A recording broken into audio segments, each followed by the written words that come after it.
ਸਤਿ ਸ਼੍ਰੀ ਅਕਾਲ ਜੀ। ਤੁਸੀਂ ਵੇਖ ਰਹੇ ਹੋ ਪੰਜਾਬ ਮੇਲ USA TV। ਮੈਂ ਹਾਂ ਸੰਜੀਵ ਯਸ਼ ਖੰਨਾ। ਤੁਹਾਡਾ ਸਾਰਿਆਂ ਦਾ ਸਵਾਗਤ ਤਰਕ ਦਲੀਲ ਦੇ ਵਿੱਚ। ਮੇਰੇ ਨਾਲ ਸਟੂਡੀਓਜ਼ ਦੇ ਵਿੱਚ ਮੌਜੂਦ ਨੇ ਬਲਕਾਰ ਸਿੰਘ ਜੀ। ਪੰਜਾਬ ਮੇਲ USA TV ਚੈਨਲ ਦੇ ਪਿਆਰੇ ਦੋਸਤੋ ਸੱਜਣੋ, ਸਤਿ ਸ਼੍ਰੀ ਅਕਾਲ ਤੇ ਨਿੱਘੀ ਜੀ ਆਇਆਂ ਨੂੰ। ਔਰ ਅਸੀਂ ਇਹ ਵੀ ਚਾਹ ਰਹੇ ਹਾਂ ਕਿ ਤੁਸੀਂ ਲਗਾਤਾਰ ਸਾਡੇ ਇਸ ਪ੍ਰੋਗਰਾਮ ਨਾਲ ਜੁੜੇ ਰਹਿੰਦੇ ਹੋ ਔਰ ਇਹ ਤਰਕ ਦਲੀਲ ਪ੍ਰੋਗਰਾਮ ਤੁਹਾਡਾ ਹੀ ਹੈ। ਤੁਸੀਂ ਇਹਨੂੰ ਬਹੁਤ ਅੱਛਾ ਹੁੰਗਾਰਾ ਦਿੱਤਾ ਹੈ ਔਰ ਅਸੀਂ ਚਾਹੁੰਦੇ ਹਾਂ ਕਿ ਪੰਜਾਬ ਵਿੱਚ ਜੋ ਵਾਪਰਦੀਆਂ ਘਟਨਾਵਾਂ, ਦੁਰਘਟਨਾਵਾਂ ਰੋਜ਼ਮर्रा ਹੁੰਦੀਆਂ ਨੇ, ਉਹ ਤੁਹਾਡੇ ਨਾਲ ਸਾਂਝੀਆਂ ਕਰੀਏ। ਔਰ ਮੇਰੇ ਨਾਲ ਬੈਠੇ ਨੇ ਸੰਜੀਵ ਖੰਨਾ ਜੀ। ਸੰਜੀਵ ਖੰਨਾ ਜੀ, ਪੰਜਾਬ ਵਿੱਚ ਬਹੁਤ ਕੁਝ ਵਾਪਰ ਜਾਂਦਾ ਔਰ ਦਿਨ ਦਿਹਾੜੇ ਕਈ ਕੁਝ ਹੋ ਜਾਂਦਾ ਔਰ ਕਈ ਵਾਰ ਜਿਹੜੀ ਸ਼ਾਂਤੀ ਭੰਗ ਹੋ ਜਾਂਦੀ ਹੈ ਲੋਕਾਂ ਦੀ। ਮਾਨਸਿਕ ਤੌਰ ਤੇ ਲੋਕ ਜਿਹੜੇ ਆ ਉਹ ਬਿਲਕੁਲ ਪਰੇਸ਼ਾਨ ਹੋ ਜਾਂਦੇ ਆ ਔਰ ਇਹ ਅਜਿਹੀਆਂ ਘਟਨਾਵਾਂ ਦਿਨ ਦਿਹਾੜੇ ਕਿਉਂ ਹੋ ਰਹੀਆਂ? ਲੋਕ ਡਰੇ ਹੋਏ ਨੇ ਜੀ। ਔਰ ਡਰ ਵੀ ਜਾਇਜ਼ ਹੈ। ਸਰੇਆਮ ਗੋਲੀਆਂ ਚੱਲਦੀਆਂ। ਬਿਲਕੁਲ। ਇੱਕ ਸੈਲੀਬ੍ਰਿਟੀ ਨੂੰ ਮਾਰ ਦਿੱਤਾ ਗਿਆ ਤੇ ਇੱਕ ਆਮ ਆਦਮੀ ਦੀ ਕੀ ਔਕਾਤ।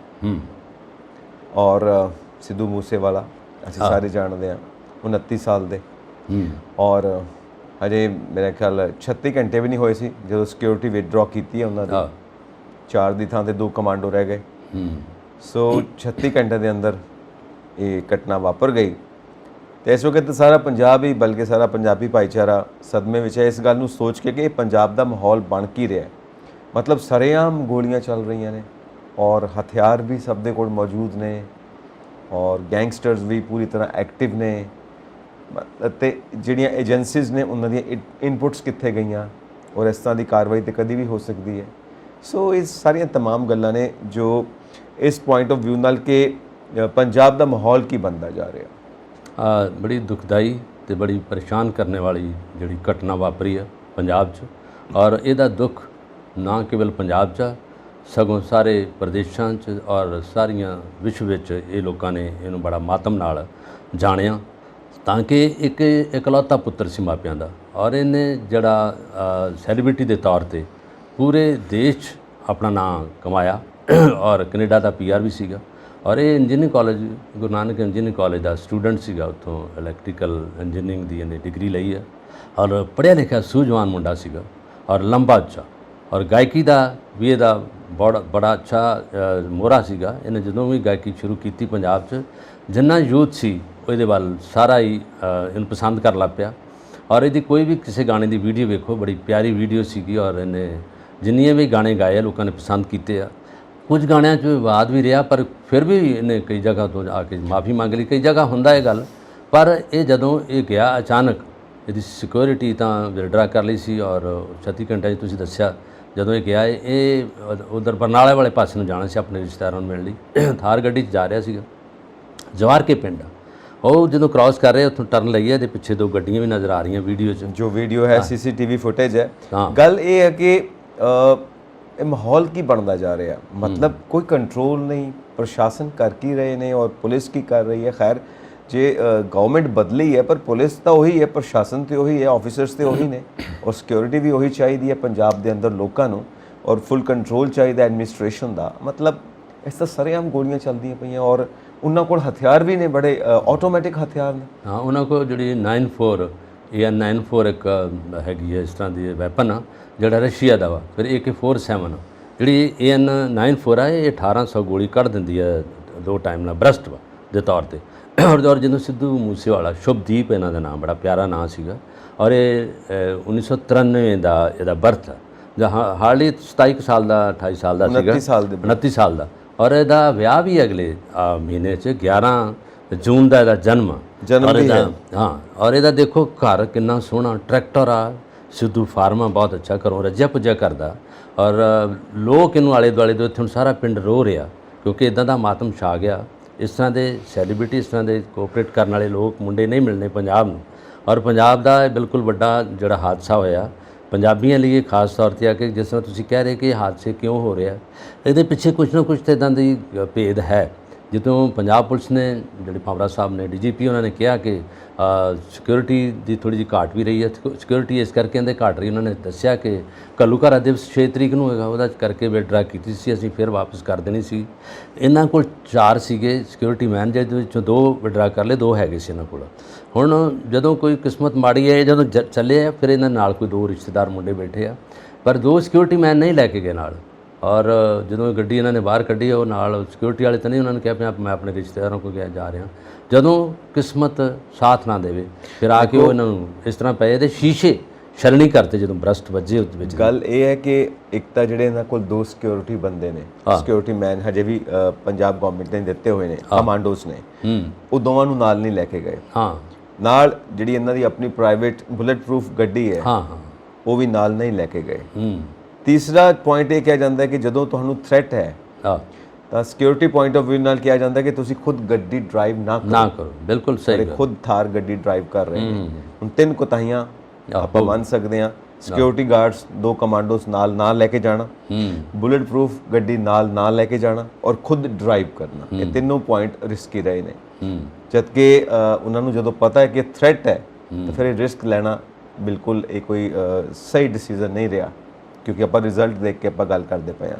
ਦੂਸਰਾ, ਜਿਹੜਾ ਪ੍ਰਸ਼ਾਸਨ ਨੇ ਸਿਕਿਉਰਿਟੀ ਵਾਪਸ ਲਿੱਤੀ, 400 ਤੋਂ ਜ਼ਿਆਦਾ ਬੰਦਿਆਂ ਦੀ ਸਿਕਿਉਰਿਟੀ ਵਾਪਸ ਲਿੱਤੀ ਔਰ ਇਹ ਜਨਤਕ ਗੱਲ ਕੀਤੀ ਹੈ ਕਿ ਉਹਨਾਂ ਨੇ ਕਿ ਇਹ ਦੱਸਿਆ ਗਿਆ ਆਊਟ ਕੀਤੀ ਹੈ ਨਿਊਜ਼, ਪਰ ਇਦਾਂ ਦੀਆਂ ਨਿਊਜ਼ ਤੇ ਪਹਿਲਾਂ ਵੀ ਆਊਟ ਹੁੰਦੀਆਂ ਰਹੀਆਂ ਨੇ। ਸਾਨੂੰ ਸਭ ਨੂੰ ਪਤਾ ਹੈ, ਇੱਥੋਂ ਤੱਕ ਕਿ ਵੱਡੇ ਤੋਂ ਵੱਡੇ ਅਹੁਦੇ ਤੇ ਬੈਠੇ ਜਿਹੜੇ ਮਿਨਿਸਟਰਸ ਨੇ, ਈਵਨ PM ਸਾਹਿਬ ਦੀ ਵੀ ਸਿਕਿਉਰਿਟੀ ਕੌਣ ਕਰਦਾ ਹੈ, ਉਹਦੇ ਵਿੱਚ ਕਿੰਨੇ ਬੰਦੇ ਹੁੰਦੇ ਨੇ, ਇਹ ਸਾਰੀਆਂ ਇਨਫੋਰਮੇਸ਼ਨਸ ਜਨਤਕ ਹੁੰਦੀਆਂ ਨੇ, ਕਿਉਂਕਿ ਡੈਮੋਕ੍ਰੇਸੀ ਤੁਹਾਨੂੰ ਸਭ ਕੁਝ ਦੱਸਣਾ ਪੈਣਾ, ਪਬਲਿਕ ਨੂੰ ਦੱਸਣਾ। ਤਾਂ ਠੀਕ ਉਸੇ ਤਰ੍ਹਾਂ ਹੀ ਉਹਨਾਂ ਨੇ ਇਹ ਚੀਜ਼ ਜਨਤਕ ਕੀਤੀ ਕਿ ਇੰਨੇ ਬੰਦਿਆਂ ਦੀ ਸਿਕਿਉਰਿਟੀ ਅਸੀਂ ਵਾਪਸ ਲੈ ਰਹੇ ਹਾਂ, ਕਿਉਂਕਿ ਘੱਲੂਘਾਰਾ ਦਿਵਸ ਵਾਸਤੇ ਸਾਨੂੰ ਬੰਦੇ ਐਕਸਟਰਾ ਚਾਹੀਦੇ ਹੁੰਦੇ ਨੇ। ਇੱਥੋਂ ਤੱਕ ਕਿ ਸੈਂਟਰ ਤੋਂ ਵੀ ਬੰਦੇ ਮੰਗੇ ਨੇ ਤਾਂ ਕਿ ਸਾਰੀ ਸਿਕਿਉਰਿਟੀ ਦੇ ਪੁਖਤਾ ਇੰਤਜ਼ਾਮ ਕੀਤੇ ਜਾਣ।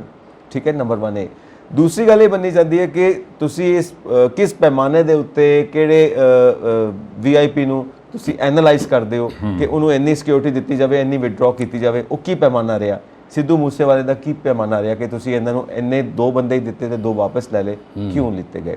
ਸੋ ਇਹ ਸਾਰੀਆਂ ਗੱਲਾਂ ਬਣਦੀਆਂ ਨੇ ਕਿ ਇਹ ਕਿਸ ਕੈਲਕੂਲੇਸ਼ਨਸ ਦੇ ਆਧਾਰ ਦੇ ਉੱਤੇ ਤੁਸੀਂ ਸਿਕਿਉਰਿਟੀ ਵਾਪਸ ਲੈਂਦੇ ਹੋ, ਕਿੰਨੇ ਬੰਦੇ ਦਿੰਦੇ ਹੋ, ਕਿੰਨੇ ਵਾਪਸ ਲੈਂਦੇ ਹੋ, ਇਹ ਵੀ ਸਭ ਮਸਲਾ ਦੇਖਣ ਵਾਲਾ ਹੈ। ਤੇ ਕੁੱਲ ਮਿਲਾ ਕੇ ਗੱਲ ਇਹ ਹੈ ਕਿ ਐਡਮਿਨਿਸਟ੍ਰੇਸ਼ਨ ਦੇ ਪੁਆਇੰਟ ਆਫ ਵਿਊ ਨਾਲ ਵੀ ਇਹ ਥੋੜੀ ਕਮਜ਼ੋਰੀ ਹੈ।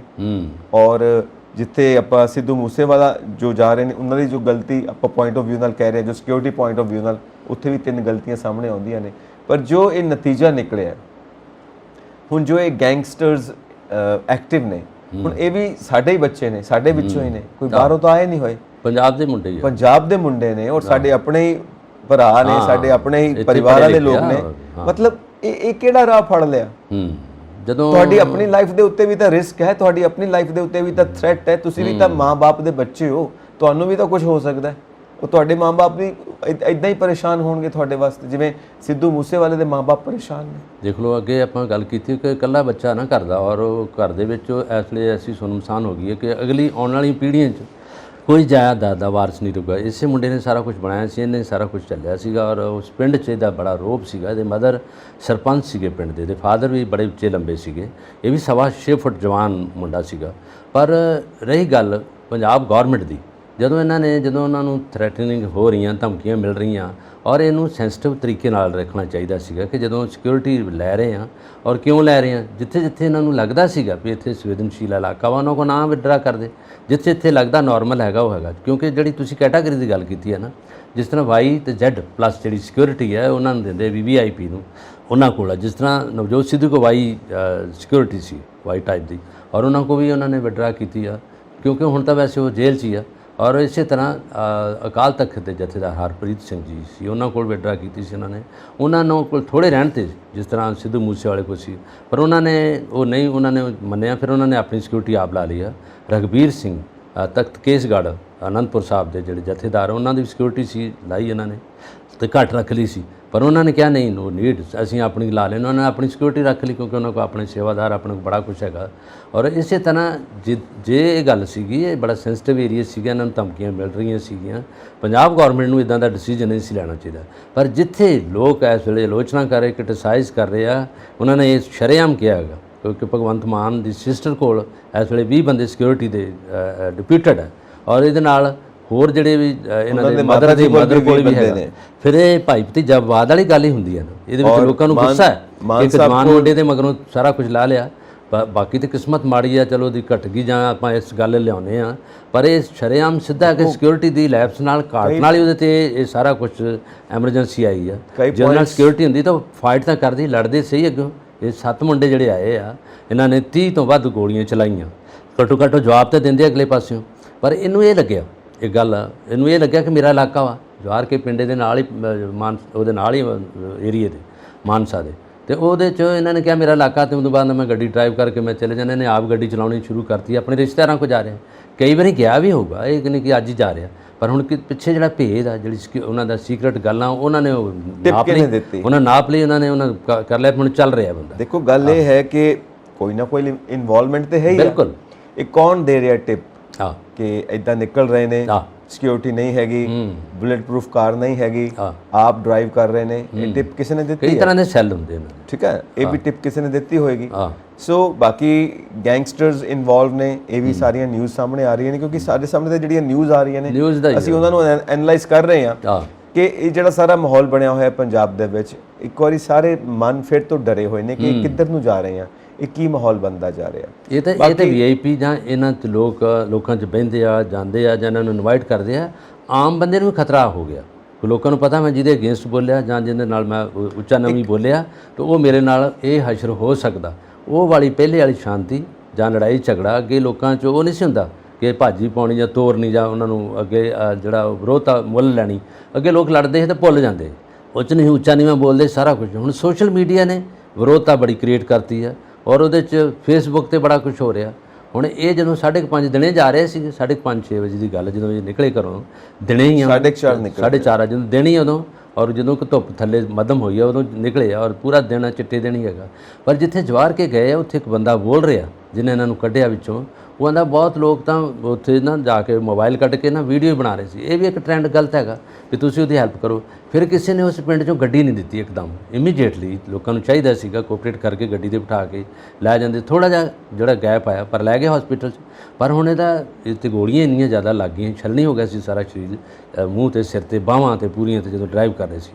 ਪਰ ਹੁਣ ਉਹਨਾਂ 'ਤੇ ਅੰਨ੍ਹੇਵਾਹ ਗੋਲੀਆਂ ਚਲਾਈਆਂ ਜਿੰਨੀਆਂ ਮੈਨੂੰ ਕੋਈ ਚੱਲੀ, ਜਿੰਨੇ ਮਾਰਨ ਦੇ ਮਕਸਦ ਨਾਲ ਆਏ ਨੇ, ਤੇ ਫਿਰ ਉਹਨਾਂ ਨੇ ਕੋਈ ਕਸਰ ਥੋੜਾ ਬਾਕੀ ਛੱਡੀ ਨਾ, ਉਹਨਾਂ ਨੇ ਕੋਈ ਹਮਦਰਦੀ ਤੇ ਸ਼ੋਅ ਕਰਨੀ ਨਹੀਂ ਨਾ ਉਹਨਾਂ ਦੇ ਅੰਦਰ, ਤਾਂ ਉਹਨਾਂ ਦੇ ਤੇ ਅੱਖਾਂ 'ਚ ਖੂਨ ਆਇਆ ਸੀ ਸਾਰੀਆਂ 'ਚ। ਬਿਲਕੁਲ ਸਹੀ ਗੱਲ ਹੈ, ਪਰ ਜੇ ਉਹ ਕੋਈ ਚਾਂਸ ਨਹੀਂ ਲੈ ਸਕਦੇ ਸੀ, ਉਹ ਆਏ ਹੀ ਮਾਰਨ ਵਾਸਤੇ, ਬਿਲਕੁਲ, ਇਸ ਕਰਕੇ ਉਹਨਾਂ ਨੇ ਮਾਰਨਾ ਹੀ ਸੀ। ਉਹਨਾਂ ਨੇ ਜਦੋਂ ਪਲਾਨ ਕੀਤਾ ਹੋਇਆ, ਤੁਸੀਂ ਦੇਖੋ ਹਰ ਚੀਜ਼ ਦੀ ਪਲੈਨਿੰਗ ਹੈ, ਪ੍ਰੀ ਪਲਾਨਡ ਆ, ਜਿਸ ਤਰ੍ਹਾਂ ਇਹ ਸਾਰੇ ਰਿਜ਼ਲਟ ਸਾਹਮਣੇ ਆ ਰਹੇ ਨੇ, ਕਿਉਂਕਿ ਇਦਾਂ ਕਿੱਦਾਂ ਹੋ ਸਕਦਾ। ਬਿਲਕੁਲ। ਸੋ ਇਹ ਸਭ ਚੀਜ਼ਾਂ ਜਿਹੜੀਆਂ ਨੇ, ਇਹਨੂੰ ਦੇਖ ਕੇ ਇੱਕ ਤਰ੍ਹਾਂ ਦਾ ਤੇ ਡਰ ਵੀ ਆਉਂਦਾ ਆਮ ਆਦਮੀ ਨੂੰ ਕਿ ਕੋਈ ਵੀ ਸੁਰੱਖਿਅਤ ਨਹੀਂ। ਦਹਿਸ਼ਤ ਪੈ ਗਈ ਪੂਰੇ ਪੰਜਾਬ 'ਚ ਇਹਦੇ ਨਾਲ, ਪੂਰਾ ਪੰਜਾਬ ਜਿਹੜਾ ਕੰਬ ਉੱਠਿਆ। ਔਰ ਦੂਸਰੀ ਗੱਲ ਇਹ ਹੈ ਕਿ ਔਰ ਇੰਨੀ ਵੱਡੀ ਹਸਤੀ ਗਾਇਕੀ 'ਚ ਜਿਹਦਾ ਨਾਂ ਸੀ ਵੀ ਲੋਕ ਸਮਝਦੇ ਸੀ ਵੀ ਇਹਨੇ ਪੰਜਾਬ ਦਾ ਨਾਂ ਉੱਚਾ ਕੀਤਾ ਹੈ ਨਾ, ਪੰਜਾਬ ਦਾ ਨਾਂ ਉੱਚਾ ਕੀਤਾ ਹੈ। ਦੂਸਰਾ ਇੱਕ ਹੋਰ ਗੱਲ ਆਉਂਦੀ ਸੀ ਕਿ ਜਿਹੜੇ ਇਹਨਾਂ ਦੇ ਸਾਰੇ ਸੌਂਗਸ ਨੇ, ਖੈਰ ਮੈਂ ਤਾਂ ਨਹੀਂ ਸੁਣੇ ਇਹਨੇ ਸੌਂਗ, ਕਿਉਂਕਿ ਮੈਂ ਸੁਣੇ ਵੀ ਨਹੀਂ, ਬਸ ਜੋ ਸੁਣਦੇ ਰਹੇ ਨੇ ਸਾਰੇ ਸਰਕਲ ਦੇ ਵਿੱਚ, ਕਿਤੇ ਲੰਘਦੇ ਵੜਦੇ ਕੰਨਾਂ 'ਚ ਕੋਈ ਪੈ ਗਿਆ ਗੱਲ, ਕੋਈ ਗਾਣਾ ਪੈ ਗਿਆ। ਸੋ ਇੱਕ ਗੱਲ ਇਹਨਾਂ ਦੇ ਉੱਤੇ ਹਮੇਸ਼ਾ ਆਉਂਦੀ ਰਹੀ ਹੈ ਗੀਤਾਂ ਦੇ ਉੱਤੇ ਕਿ ਗਨ ਕਲਚਰ ਨੂੰ ਇਹਨਾਂ ਨੇ ਕਾਫੀ ਆਪਣੇ ਗਾਣਿਆਂ ਦੇ ਵਿੱਚ ਜ਼ਿਕਰ ਕੀਤਾ ਉਹਦਾ। ਇਸ ਗੱਲ ਨੂੰ ਲੈ ਕੇ ਚਰਚਾ ਦੇ ਵਿੱਚ ਰਹੇ ਨੇ ਕਿ ਇਹ ਜੋ ਗਨ ਕਲਚਰ ਦੀ ਗੱਲ ਹੁੰਦੀ ਹੈ ਹਮੇਸ਼ਾ ਇਹਨਾਂ ਦੇ ਗੀਤਾਂ ਦੇ ਵਿੱਚ, ਜੋ ਸੁਣਨ ਚ ਆਇਆ ਸਾਰਾ ਕੁਝ। ਇਹਨਾਂ ਕੱਲਿਆਂ ਨਹੀਂ, ਪੰਜਾਬ ਦੇ ਜਿੰਨੇ ਗੀਤ ਆ ਨਾ, ਜਿੰਨੇ ਵੀ ਗੀਤ ਤੁਸੀਂ ਦੇਖ ਲਓ, ਉਹਦੇ 'ਚ ਨਸ਼ੇ ਦਾ, ਉਹਦੇ 'ਚ ਗਨ ਦਾ, ਉਹਦੇ 'ਚ ਲੜਾਈ ਦਾ ਹੈ, ਕਿਉਂਕਿ ਇਹ ਬਣ ਚੁੱਕਿਆ ਸੀ, ਮੁੰਡੇ ਨੂੰ ਪਸੰਦ ਕਰ ਰਹੇ ਸੀ ਪੰਜਾਬ ਦੇ ਜਵਾਨ। ਔਰ ਮਾਨ ਸਾਹਿਬ ਨੇ ਹਾਲਾਂਕਿ ਸਿੰਗਰਸ ਨੂੰ ਕਿਹਾ ਵੀ ਹੈ ਕਿ ਤੁਸੀਂ ਇਹ ਚੀਜ਼ਾਂ ਬੰਦ ਕਰ ਦਿਓ ਯਾਰ, ਇਹ ਚੀਜ਼ਾਂ ਨਾ ਸ਼ਾਮਿਲ ਕਰੋ ਆਪਣੇ ਗੀਤਾਂ 'ਚ, ਕਿਉਂਕਿ ਯੰਗ ਜਨਰੇਸ਼ਨ ਨੂੰ ਇਹ ਚੀਜ਼ਾਂ ਅਟਰੈਕਟ ਕਰਦੀਆਂ ਨੇ। ਔਰ ਇਸੇ ਗਾਣਿਆਂ ਕਰਕੇ ਕਈ ਲੋਕ ਗੈਂਗਸਟਰਸ ਬਣ ਜਾਂਦੇ ਨੇ, ਉਹਨਾਂ ਦੇ ਗਰੁੱਪ ਵਿੱਚ ਸ਼ਾਮਿਲ ਹੋ ਜਾਂਦੇ ਨੇ। ਔਰ ਸਭ ਤੋਂ ਵੱਡੀ ਗੱਲ ਇਹ ਹੈ ਕਿ ਇੱਕ ਮੁਹਿੰਮ ਹੋਣੀ ਚਾਹੀਦੀ ਹੈ ਗਵਰਨਮੈਂਟ ਵੱਲੋਂ ਕਿ ਇਹ ਜੋ ਲੋਕ ਗੈਂਗਸਟਰਸ ਦੇ ਗਰੁੱਪ ਦੇ ਵਿੱਚ ਸ਼ਾਮਿਲ ਹੁੰਦੇ ਨੇ, ਇਹਨਾਂ ਨੂੰ ਮੁੜ ਕੇ ਸਮਾਜ ਦੇ ਵਿੱਚ ਲਿਆਂਦਾ ਜਾਵੇ ਵੀ ਬੇਟਾ ਜੀ ਤੁਸੀਂ ਇਹ ਕਿਹੜੇ ਰਾਹ ਪੈ ਗਏ, ਇਹ ਤਾਂ ਸਾਡਾ ਰਾਹ ਹੀ ਨਹੀਂ ਹੈ। ਸਹੀ ਗੱਲ। ਅਸੀਂ ਤੇ ਪੰਜਾਬ ਵਸਦਾ ਗੁਰੂਆਂ ਦੇ ਨਾਂ ਦੇ ਉੱਤੇ ਅਸੀਂ ਕਹਿੰਦੇ ਆ, ਬਾਬਾ ਨਾਨਕ ਦਾ ਰਾਹ ਤੇ ਹੈ ਹੀ ਨਹੀਂ। ਬਾਬਾ ਨਾਨਕ ਤੇ ਸਿੱਧੀ ਸਾਦੀ ਗੱਲ ਕਰਦੇ ਨੇ, ਸਿੱਧੇ ਸਾਦੇ ਜੀਵਨ ਦੀ ਗੱਲ ਕਰਦੇ ਨੇ, ਤੇ ਪੁੱਤਰ ਜੀ ਤੁਸੀਂ ਇਹ ਕਿਹੜੀ ਰਾਹ ਪੈ ਗਏ ਹੋ? ਪਰ ਇਹਦੇ ਗਾਣੇ ਸਾਰੇ ਗਨ ਕਲਚਰ ਤੇ ਨੇ। ਇੱਕ ਦੇਖੋ ਟਰੈਕਟਰ ਨਾਲ ਰਿਲੇਟਡ ਰਿਹਾ ਗਾਣਾ, ਇੱਕ ਬਬੀਹਾ ਬੋਲਿਆ ਇਹਦੇ ਨਾਲ, ਉਹ ਰਾਹ ਦੀ ਫਿਲਮਾਂ ਵੀ ਅੱਛੀਆਂ ਰਹੀਆਂ। ਕਈ ਗਾਣੇ ਕੰਟਰੋਵਰਸ਼ੀਅਲ ਹੁੰਦੇ ਆ ਜਾਂਦੇ ਜਿਹੜੇ ਲੋਕਾਂ ਨੂੰ ਨਹੀਂ ਪਸੰਦ ਹੁੰਦੇ। ਇਹਨੇ ਉਹਨਾਂ ਦਾ ਉਹ ਵਿਵਾਦ ਨੂੰ ਰੋਕਣ ਲਈ ਲੋਕਾਂ ਨਾਲ ਮਾਫੀ ਮੰਗੀ, ਫੇਸਬੁੱਕ ਤੇ ਵੀ ਕਰ ਲਿਆ। ਜਿਹੜੇ ਵੱਡੇ ਸਿੰਗਰ ਹੁੰਦੇ ਕਈ ਵਾਰੀ ਉਹਨਾਂ ਦੇ ਗਾਣੇ ਜਿਹੜੇ ਆ ਨਾ ਬਹੁਤ ਲੋਕਾਂ ਨੂੰ ਪਸੰਦ ਨਹੀਂ ਆਉਂਦੇ, ਕਿਉਂਕਿ ਬਿਲਕੁਲ ਯੰਗ ਸੀ ਮੁੰਡਾ ਔਰ ਇਹਦੀ ਸੋਚ ਥੋੜ੍ਹੀ ਜਿਹੀ ਉਹ ਦੂਜੇ ਤਰੀਕੇ ਦੀ ਸੀ। ਜਿਹੜੇ ਪਿਛਲੀ ਜਨਰੇਸ਼ਨ ਵਾਲੇ ਲੋਕ ਕਈਆਂ ਨੂੰ ਉਹ ਗਾਣੇ ਨਹੀਂ ਚੰਗੇ ਲੱਗਦੇ ਸੀਗੇ ਔਰ ਇਹਦੇ ਗਾਣੇ ਰੈਪ ਨਾਲ ਜਾਂ ਇੱਕ ਸਟਾਈਲ ਸੀ, ਇਹਨੇ ਆਪਣਾ ਇੱਕ ਸਟਾਈਲ ਮੇਨਟੇਨ ਕਰ ਲਿਆ ਸੀ ਆਪਣੇ ਤਰੀਕੇ ਦਾ। ਜੋ ਹਿਪ ਹੌਪ ਪਸੰਦ ਕਰਦੇ ਨੇ ਲੋਕ, ਉਹ ਲੋਕ ਇਹਨੂੰ ਪਸੰਦ ਕਰਦੇ ਨੇ। ਸੋ ਗੱਲ ਤਾਂ ਇਹੀ ਹੈ ਬਲਕਾਰ ਜੀ ਕਿ ਸਾਰਾ ਮਾਹੌਲ ਹੁਣ ਠੀਕ ਹੋਣਾ ਚਾਹੀਦਾ। ਕਿਉਂਕਿ ਮੈਂ ਬਾਰ-ਬਾਰ ਇੱਕੋ ਹੀ ਗੱਲ ਦੇ ਉੱਤੇ ਜੋ ਜ਼ੋਰ ਦੇ ਰਿਹਾ ਕਿ ਇੱਕ ਤਾਂ ਸਾਡੇ ਸੌਂਗਸ ਉਹ ਬਿਲਕੁਲ ਸਾਡੇ ਸੱਭਿਆਚਾਰ ਨੂੰ ਸੂਟ ਕਰਨ ਵਾਲੇ ਹੋਣੇ ਚਾਹੀਦੇ ਨੇ। ਪੁਰਾਣੇ ਸਿੰਗਰ ਨਹੀਂ ਸੀਗੇ, ਪੁਰਾਣੇ ਲੋਕ ਵੀ ਤਾਂ ਗਾਉਂਦੇ ਸੀ ਔਰ ਕਿੰਨਾ ਸੱਭਿਆਚਾਰ ਨੂੰ ਸਾਂਭ ਕੇ ਰੱਖਦੇ ਨੇ। ਅੱਜ ਤੱਕ ਅਸੀਂ ਉਹ ਗੱਲ ਸੁਣਦੇ ਹਾਂ, ਅਸੀਂ ਅੱਜ ਤੱਕ ਉਹ ਗੀਤ ਸੁਣਦੇ ਹਾਂ।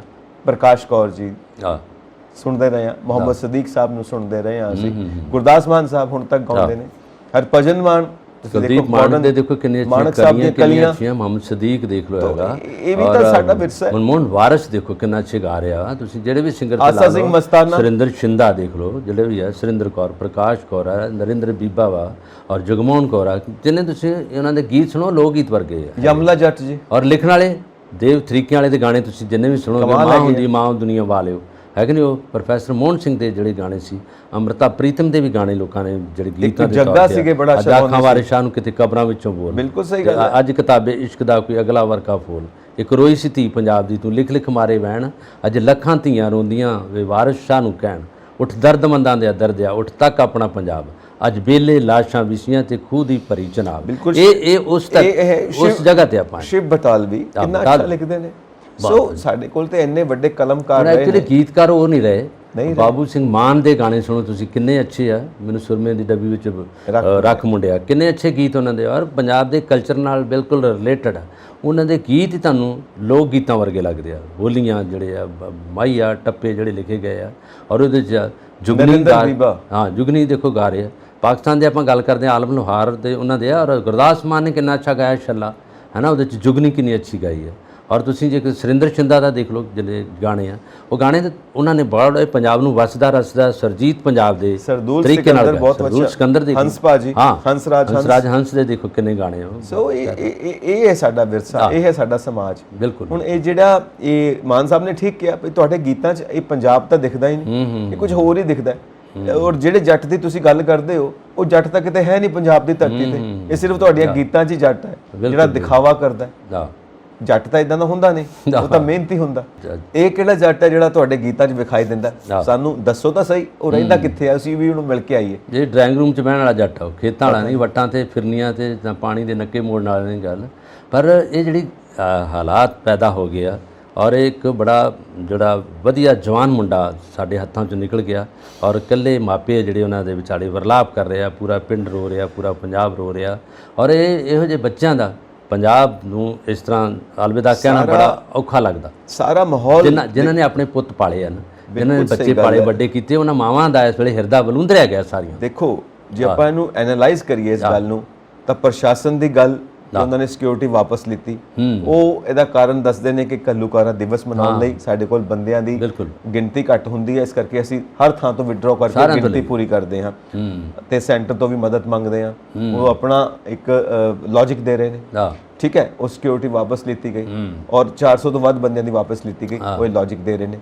ਦੂਸਰਾ, ਸਿੱਧੂ ਸਾਹਿਬ ਜਿਹੜੇ ਸਿੱਧੂ ਮੂਸੇਵਾਲਾ ਕਾਜੀ ਨੇ, ਉਹਨਾਂ ਦੀ ਤਰਫ ਤੋਂ ਕਿਹੜੀ ਗਲਤੀ ਹੁੰਦੀ ਹੈ, ਉਹਨੇ ਵੱਲੋਂ ਕਿਹੜੀ ਗਲਤੀ ਹੁੰਦੀ ਹੈ? ਸਿਕਿਉਰਿਟੀ ਗਾਰਡਸ ਜਿਹੜੇ 2 ਕਮਾਂਡੋਜ਼ ਨੇ ਨਾਲ ਨਹੀਂ ਲੈ ਕੇ ਗਏ, ਨਾਲ ਬੁਲੇਟ ਪ੍ਰੂਫ ਕਾਰ ਨਹੀਂ ਲੈ ਕੇ ਗਏ ਔਰ ਖੁਦ ਡਰਾਈਵ ਕਰ ਰਹੇ ਨੇ, ਠੀਕ ਹੈ। ਇਹ ਵੀ ਰਿਸਕ ਪੁਆਇੰਟ ਤੇ ਉਹ ਵੀ ਕਾਊਂਟ ਕਰਾਂਗੇ। ਤੀਸਰਾ, ਇਹ ਪੰਜਾਬ ਦਾ ਮਾਹੌਲ ਕਿੱਦਾਂ ਦਾ ਬਣਿਆ ਹੋਇਆ, ਠੀਕ ਹੈ ਨਾ। ਇੱਥੇ ਇਦਾਂ ਗੋਲੀਆਂ ਕਿਉਂ ਚੱਲ ਰਹੀਆਂ ਨੇ, ਇੱਕ ਇਹ ਵੀ ਚੀਜ਼ ਹੈ। ਮਤਲਬ ਇਹ ਕਿੱਦਾਂ ਦਾ ਸਾਰਾ ਪੰਜਾਬ ਸਿਰਜਦੇ ਪਏ ਆ। ਇਹ ਫਿਰ ਅੱਜ ਦਾ ਨਹੀਂ ਹੈਗਾ, ਤੁਸੀਂ ਪਿੱਛੇ ਜਾਓ। ਅਮਰ ਸਿੰਘ ਚਮਕੀਲਾ ਨਾਲ ਉਹਦੇ ਗਾਉਂਦੀ ਸੀ ਨਵਜੋਤ, ਉਹ ਸੀ ਸਿੰਗਰ, ਉਹਦੇ ਸਾਜੀ ਉਸ ਵੇਲੇ ਮਾਰਦੇ, ਵਰਿੰਦਰ ਫਿਲਮਾਂ ਵਾਲਾ। ਔਰ ਜਿਸ ਇਸ ਤਰ੍ਹਾਂ ਦੇ ਹੁੰਦਾ ਇਸ ਕਰਕੇ ਆ ਕਿ ਜਿਹੜੇ ਬੰਦੇ ਦਾ ਬਹੁਤ ਸ਼ੋਹਰਤ ਹੁੰਦੀ ਆ, ਜਿਹੜਾ ਅੱਗੇ ਨਿਕਲ ਜਾਂਦਾ, ਸਾਰਾ ਕੁਝ ਕਰਦਾ, ਜਿਹੜੇ ਇਹਨੇ ਹੁਣ ਸਿੱਧੂ ਮੂਸੇਵਾਲੇ ਦਾ ਕਿ ਆਪਣਾ ਸਟਾਈਲ ਮੇਨਟੇਨ ਕਰ ਲਿਆ ਨੇ ਗਾਇਕੀ ਦਾ ਔਰ ਇਹਦੇ ਤੇ ਲੋਕ ਫਿਦਾ ਸੀਗੇ। ਇਹ ਤੁਸੀਂ ਇਹਨਾਂ ਦੀ ਵੀਡੀਓ ਕਿਤੇ ਵੇਖੋ, ਸਾਰੇ ਕੰਟਰੀਆਂ ਜਦੋਂ ਜਾ ਰਹੇ ਆ ਜਹਾਜ਼ ਤੇ ਬੈਠੇ ਆ, ਫਿਰ ਅੱਗੇ ਹੈਲੀਕਾਪਟਰ ਆ, ਫਿਰ ਇਹਨਾਂ ਨੂੰ ਟੈਂਕ ਜਿਹੜੇ ਆ ਉਹਨਾਂ 'ਚ ਬਿਠਾ ਕੇ ਔਰ ਬੜਾ ਵੱਡਾ ਵੈਲਕਮ ਕਰ ਰਹੇ, ਫਿਰ ਸਟੇਜ ਤੇ ਲੈ ਕੇ ਜਾਂਦੇ ਆ ਔਰ ਬਾਰਿਸ਼ ਹੁੰਦੀ ਹੈ ਔਰ ਡਾਲਰਾਂ ਦੀ, ਔਰ ਇਹਨਾਂ ਨੂੰ ਪੈਸਾ ਔਰ ਇੰਨਾ ਸਤਿਕਾਰ ਕਰਦੇ ਸੀ। ਇਹਨਾਂ ਦਾ ਘਰ ਜਾ ਕੇ ਕਿਤੇ ਦੇਖੋ, ਕਿਲ੍ਹਾ ਨਵਾਂ ਬਣਿਆ ਵੱਡਾ ਘਰ, ਟਰੈਕਟਰਾਂ ਦਾ ਪਤਾ ਨਹੀਂ ਕਿੰਨੇ ਖੜੇ ਉੱਥੇ, ਔਰ ਬੜਾ ਵੱਡਾ ਫਾਰਮ ਹਾਊਸ ਸੀ ਇਹਨਾਂ ਦਾ। ਔਰ ਇਸ ਤਰ੍ਹਾਂ ਦੀਆਂ ਗੱਲਾਂ ਕਈ ਵਾਰ ਜਿਹੜੀਆਂ ਤੁਹਾਡੇ ਤੇ ਉਲਟੀਆਂ ਵੀ ਪੈ ਜਾਂਦੀਆਂ ਕਿ ਤੁਸੀਂ ਇੰਨੀ ਸ਼ੋਹਰਤ ਹਾਸਲ ਕਰ ਲਈ, ਇੰਨਾ ਕੁਛ ਹੈਗਾ, ਔਰ ਕਈ ਵਾਰੀ ਉਹ ਲੋਕਾਂ ਨੂੰ ਸ਼ਾਇਦ ਉਹ ਲੱਗਦੀ ਆ ਨਹੀਂ ਪਚਦੀ। ਔਰ ਇਸ ਮੁੰਡੇ ਕੋਲ ਕਲਾ ਬਹੁਤ ਸੀ ਔਰ ਇਹਨੇ ਉਸ ਕਲਾ ਨੂੰ ਪ੍ਰੈਜ਼ੈਂਟ ਕੀਤਾ ਲੋਕਾਂ 'ਚ, ਗਾਣੇ ਜਿਹੜੇ ਗਾਏ ਲੋਕਾਂ 'ਚ। ਜਦੋਂ ਕੋਈ ਸਟੇਜ ਤੇ ਗਾਉਂਦੇ, ਕੋਈ ਘਰ 'ਚ ਤੁਸੀਂ ਬੋਲੋਗੇ ਨਾ ਤੇ ਕਈ ਗੱਲਾਂ ਤੁਹਾਡੀਆਂ ਘਰਦਿਆਂ ਨੂੰ ਨਹੀਂ ਪਸੰਦ ਆਉਂਦੀਆਂ, ਫਿਰ ਉਹ 'ਚ ਲੋਕ ਕਿੰਨੇ ਬੈਠੇ, ਕਿੰਨੀ ਜਨਤਾ ਹੈਗੀ ਆ, ਨਹੀਂ ਇਹਦੇ ਗਾਣੇ ਕਈ ਵਾਰੀ ਬਹੁਤ ਪਸੰਦ ਆਏ, ਪਰ ਇਹਨਾਂ 'ਚੋਂ ਇਹਨੇ ਉਹਨਾਂ ਨੂੰ ਮਨਾਇਆ, ਮਾਫੀ ਮੰਗੀ।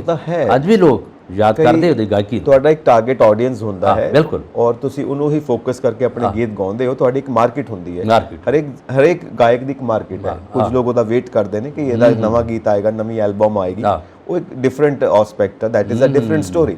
ਹੁਣ ਮੇਨ ਚੀਜ਼ ਇਹ ਹੈ ਕਿ ਦੀਪ ਸਿੱਧੂ ਥੋੜੇ ਦਿਨ ਪਹਿਲਾਂ ਉਹਨਾਂ ਦੀ ਵੀ ਡੈਥ ਹੋਈ ਐਕਸੀਡੈਂਟ ਦੇ ਵਿੱਚ। ਦੇਖੋ ਵੀ ਕੈਸੀ ਪਰਸਨੈਲਿਟੀ ਸੀ, ਕਬੱਡੀ ਪਲੇਅਰਸ ਦੇ ਉੱਤੇ ਵੀ ਜਾਨਲੇਵਾ ਹਮਲਾ, ਉਹਨਾਂ ਦੀਆਂ ਵੀ ਜਾਨਾਂ ਜਾਂਦੀਆਂ ਨੇ, ਕਬੱਡੀ ਪਲੇਅਰ ਅੰਬੀ ਜਿਹੜਾ ਸੀ ਜੀ, ਔਰ ਹੁਣ ਸਿੱਧੂ ਮੂਸੇਵਾਲਾ।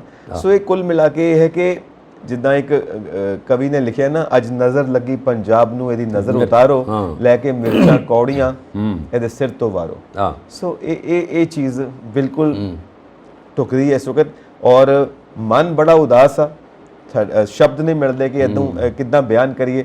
ਪਰ ਜੋ ਹੋਇਆ ਮਾੜਾ ਹੋਇਆ।